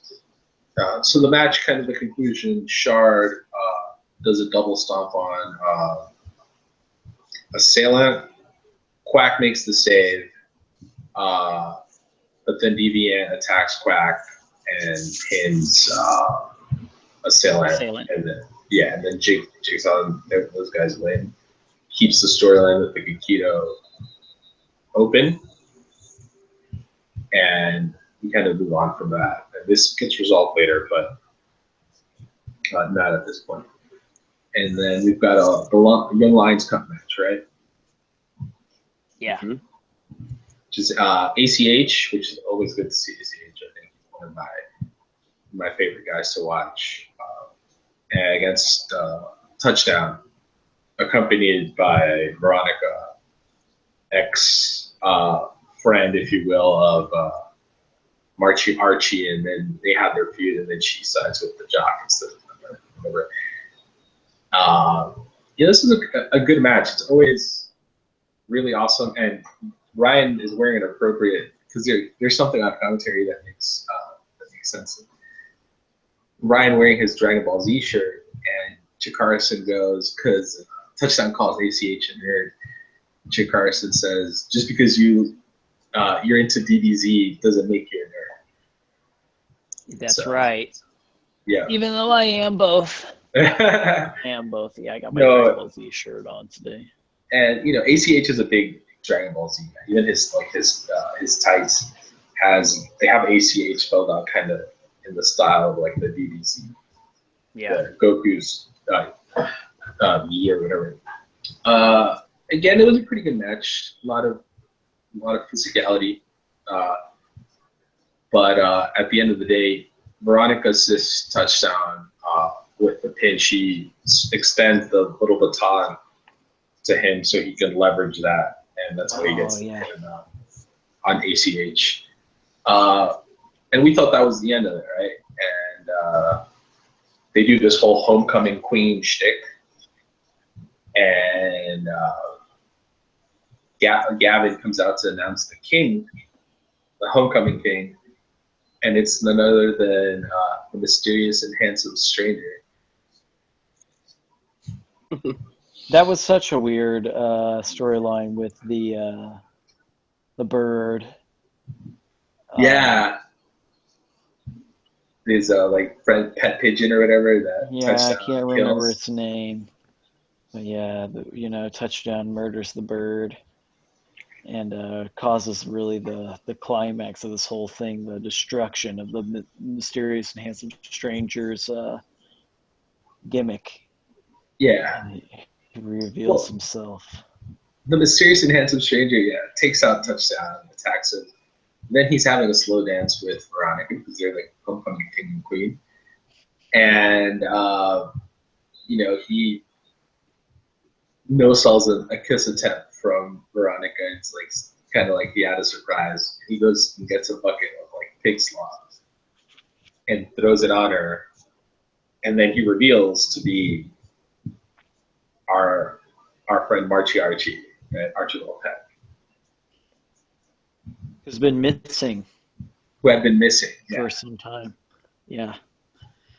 My favorite thing about the pig slop was that it just left a huge stain on the mat for the rest of the show.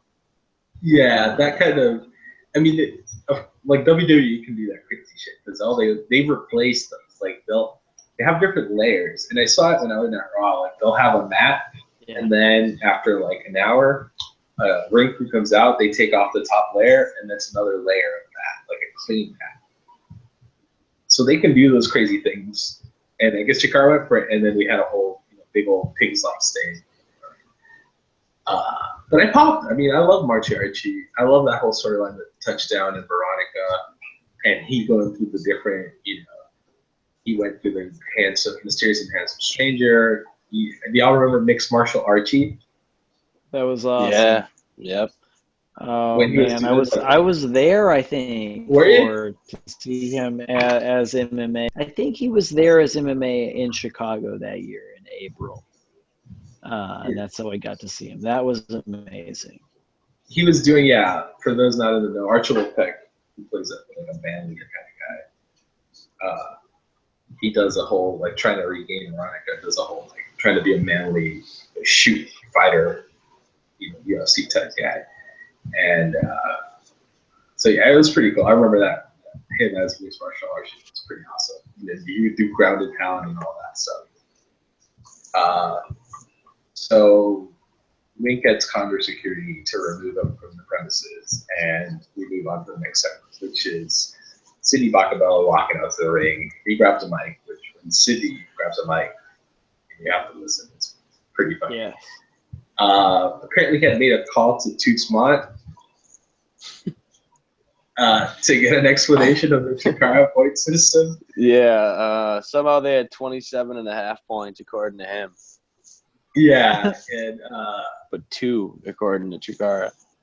yeah, Sidney Bakabella is kind of a time capsule in and of himself, kind of stuck in the 80s era, 70s era of wrestling. So he'll do a lot of shout outs to, Vince Jr. and people from, the era that he's from, apparently. So since he's missing a point, he says, they're going to face some people that are south of the border, from the south of the border, they're savages. And it happens to be Los Ice Creams. And they get, who are not savages, they're dudes who wear ice cream masks.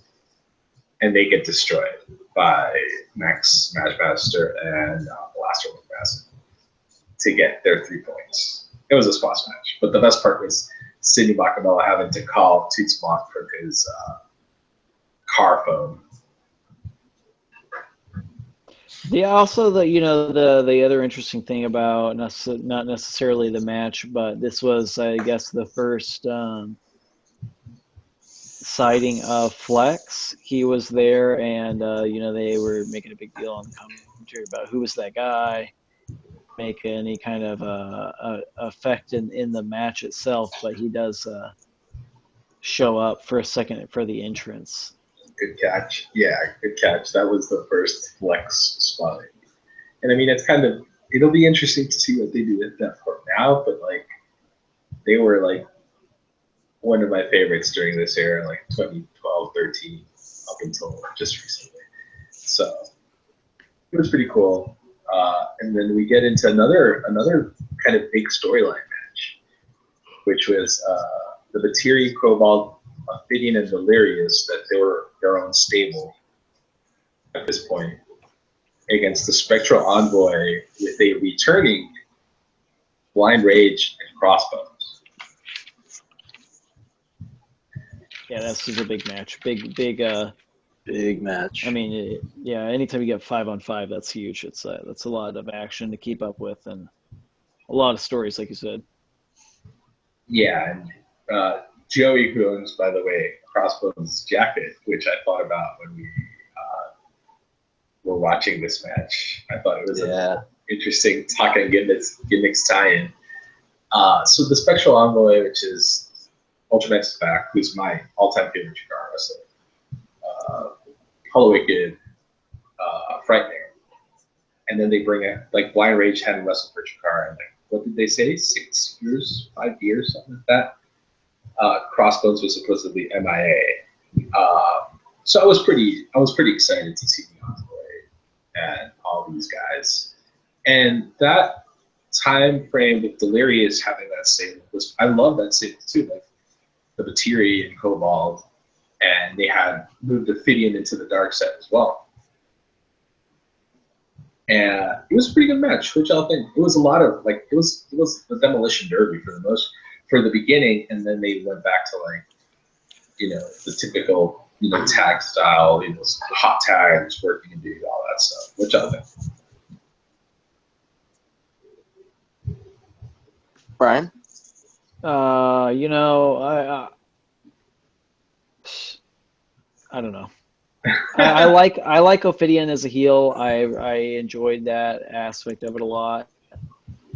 Not like a big Crossbones fan or Blind Rage. I'm not that familiar with them. Okay. Crossbones obviously is kind of cleaning up house in the match. I think that was obviously a big how they could win this match. It was a big deal having him back. Crossbones is a big dude. I think I was just excited to see Ultramax. I mean, he's no longer in a wrestling from a wrestling standpoint with Chikara. He's still part of the storyline. But not in ring type. So it's always good to see that. And I know that the commentary team was selling him as one of the most loved wrestlers, not just in Chikara. Which, he's universally beloved. I haven't run into a Chikara fan who's like, I don't like right? Right. You know what I found interesting in this match was the Amasis masks in the crowd. Yeah, They there's had, a ton. oh, that gimmick. They had a ton of Amasis masks. And then they were doing the whole stick with Ophidian and Amasis, and the real Amasis appeared, actually, which I thought was cool. Ripped the mask off, had the other color mask on. Told the Ophidian pretty much his nightmare's here, and then he leaves. I thought that was cool. That was a huge pop for me at the time. Like when this show first happened, I was like, "Oh my God, Amasis is back!" Yeah, no, I know, that was crazy. Coming off of the whole deal with this car accident, where we thought, "Oh man, like we're never going to see Amasis in the ring again." Right. Yeah, no, it was pretty cool. It was a pretty cool storyline match. A lot happened. It winds up concluding with Ultramantis hitting, I believe it was Cosmic Doom finisher on Delirious, gets the pin. They continue this story. But to your guys' point, that Amasis Ophidian angle, that goes on for like almost another year. And it was at Aniversario where they, have the conclusion to that whole feud. And I remember some of the videos that came out and all that. They built it up. That was a good build-up. Quite a bit. And then we get to a tag team match, which is a 2 or 3 falls, like lucha style match. And it had the Young Bucks, and their whole angle here was like, Chikara is lame. We come from a real wrestling promotion, Ring of Honor.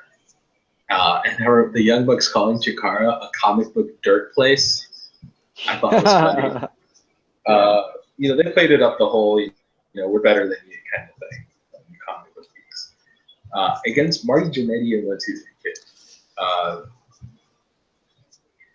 which was better than I thought it would be, I think. I thought it was good. A really entertaining match. I'm not a huge Marty Jannetty fan because it's just not my timeline. That's not my era.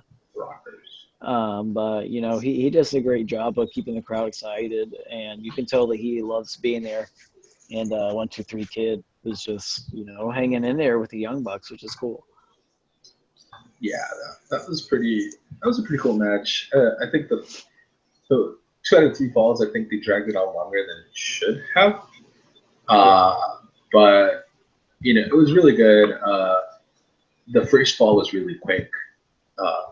X-Pac or 1-2-3 Kid going for the Bronco Buster. One of the Bucks puts his feet up, low blow, pin. Then the next fall, the Young Bucks are dominating. They kind of pull into those Nas Muldoon type situations. All glory to that, right?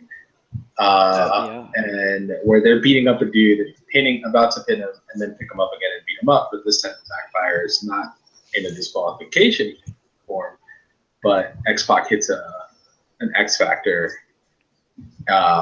as they were going for a move, and I think they're like the Indie Taker that they call, and gets the pin. Right. So yeah, they continue their fighting. Marty Jannetty, he like in the 3rd pin. Did you guys see when he tries to do a high spot off the top, the top rope to the outside? To the outside. And he misses, and he eats it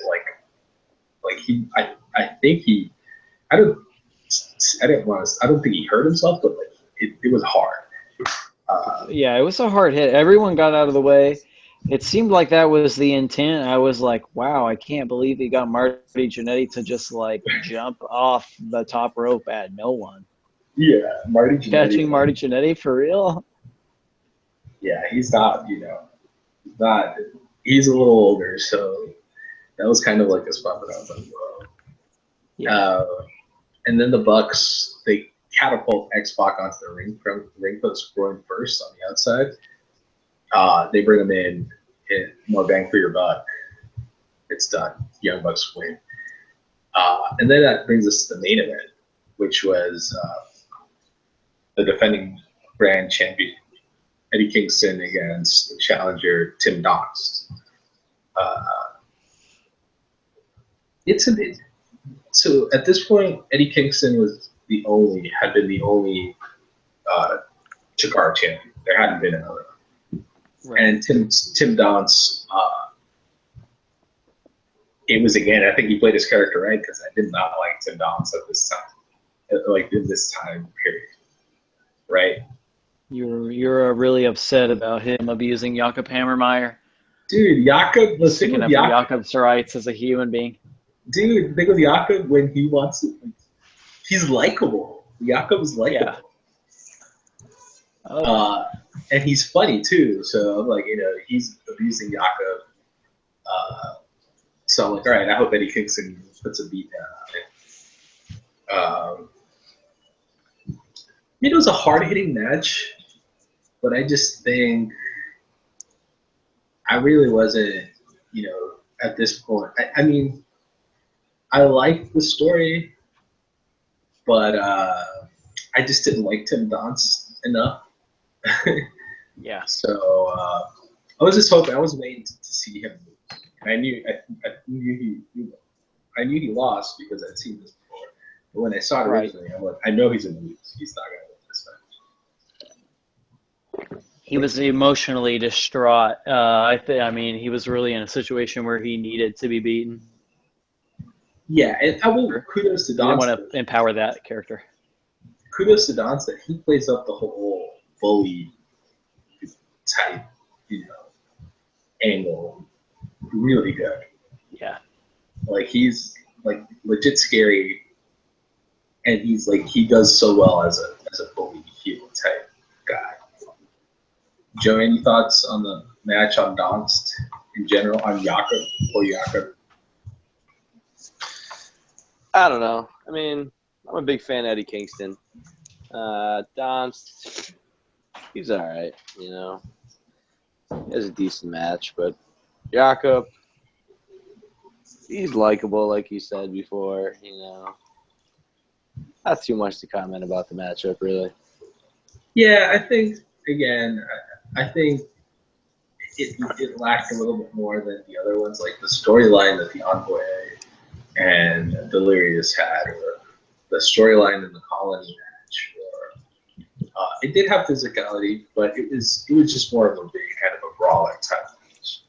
So kind of the finishing sequence.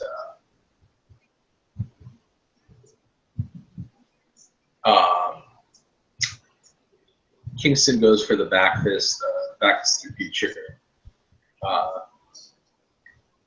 I think it was that or like a rolling elbow, and he misses Donst, hits Bryce. So then he eventually connects a back fist to the future and a lariat, knocks Donst out, goes for the pin. The whole crowd's counting till 5, and poor Bryce is knocked out. So at this point, Donst gets up, realizes he has a chance. He reaches for kind of like a fanny pack. Jakob doesn't want to hand it over, so Donst just whacks him and takes the fanny pack. Hits Kingston. So Jakob goes in and tries to wake up Bryce. And one of the funniest parts of the show is like Jakob starts waking Bryce up, and he's like, Bryce, something important's happening. Something important's happening, something like that. I thought that was really funny. Bryce just looks to get to the count. He counts to 2. Kingston wakes up, kicks out. And pretty much after that, it was like fait accompli. Kingston hits 2 back fists to the future, knocks out Donst, and wins. At this point, Kingston's really upset, so he's beating the crap out of Donst after the bell. Jakob tries to make the save, kind of jumps on Kingston's back to try to choke him. This gives Donst enough time to bail, feeding into the pin, being total rude. And Kingston has his hands on Jakob, like, to do whatever he wants. And Jakob's like pleading for mercy, hoping Donst comes in to rescue him, which is never going to happen. And Kingston just tells him to leave. So it winds up finishing with Kingston as the champion. Wink brings the belt. Kingston kind of big dogs Wink, kind of messes with his hair. gives him a pat on the bottom. Get out of here. And that's the end of the show, right? So I think overall, it was a really good show. A lot of storyline type stuff, I think. As you mentioned, not a lot of clean finishes in this match, which was kind of, necessary in some parts for the story, but at the same time, can grow old quite a bit. So I've already said my favorite match was Dasher and Icarus. What were your favorite matches? Match of the show. Joe, you go. My favorite match was the Quack and Ant Chaos match. You know what I mean?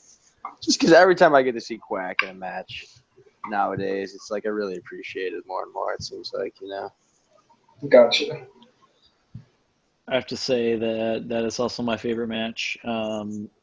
Yeah. Also, I loved the Soldier Ant spots in it. I love, that playing with the dynamic of are they friends, and Soldier Ant kind of getting tortured by not being part of the team, and coming to grips with that was provided a lot of comic moments. Yep, so that wrapped up Under the Hood, season 1 finale. Kind of a little recap.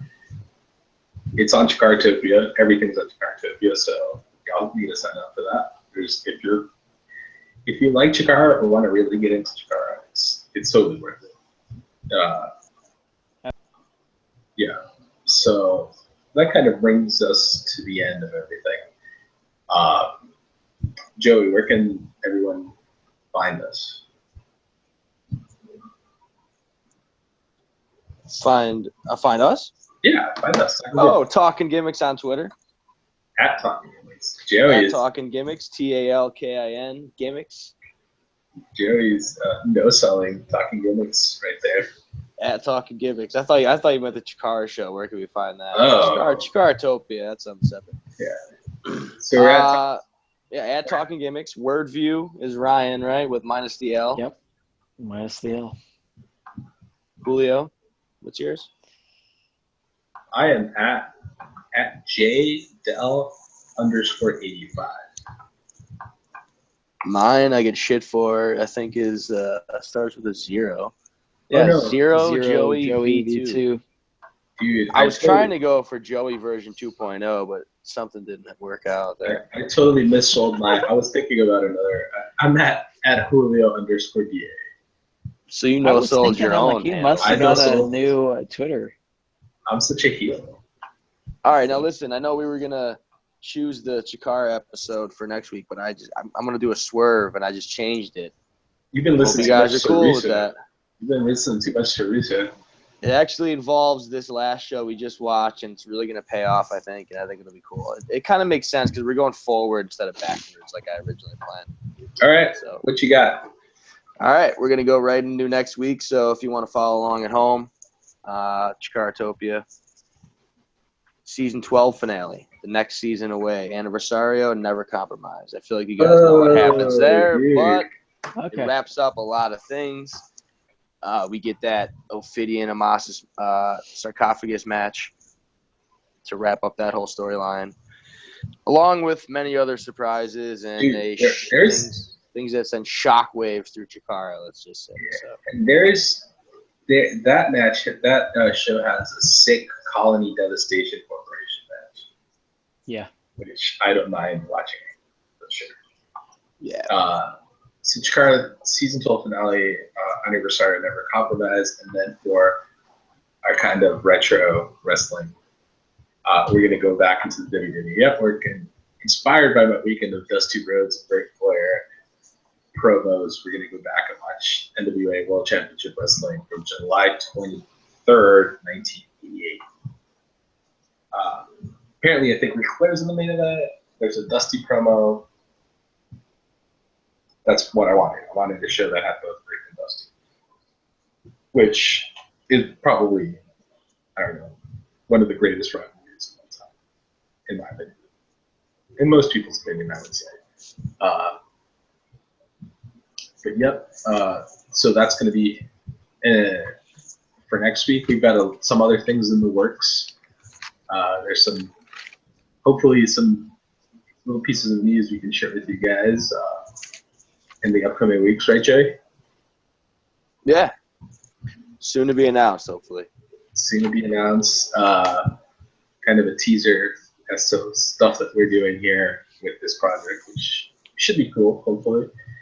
And you already know where you guys can find us, and we're open to anything. You guys can send us questions, comments, notes, complaints.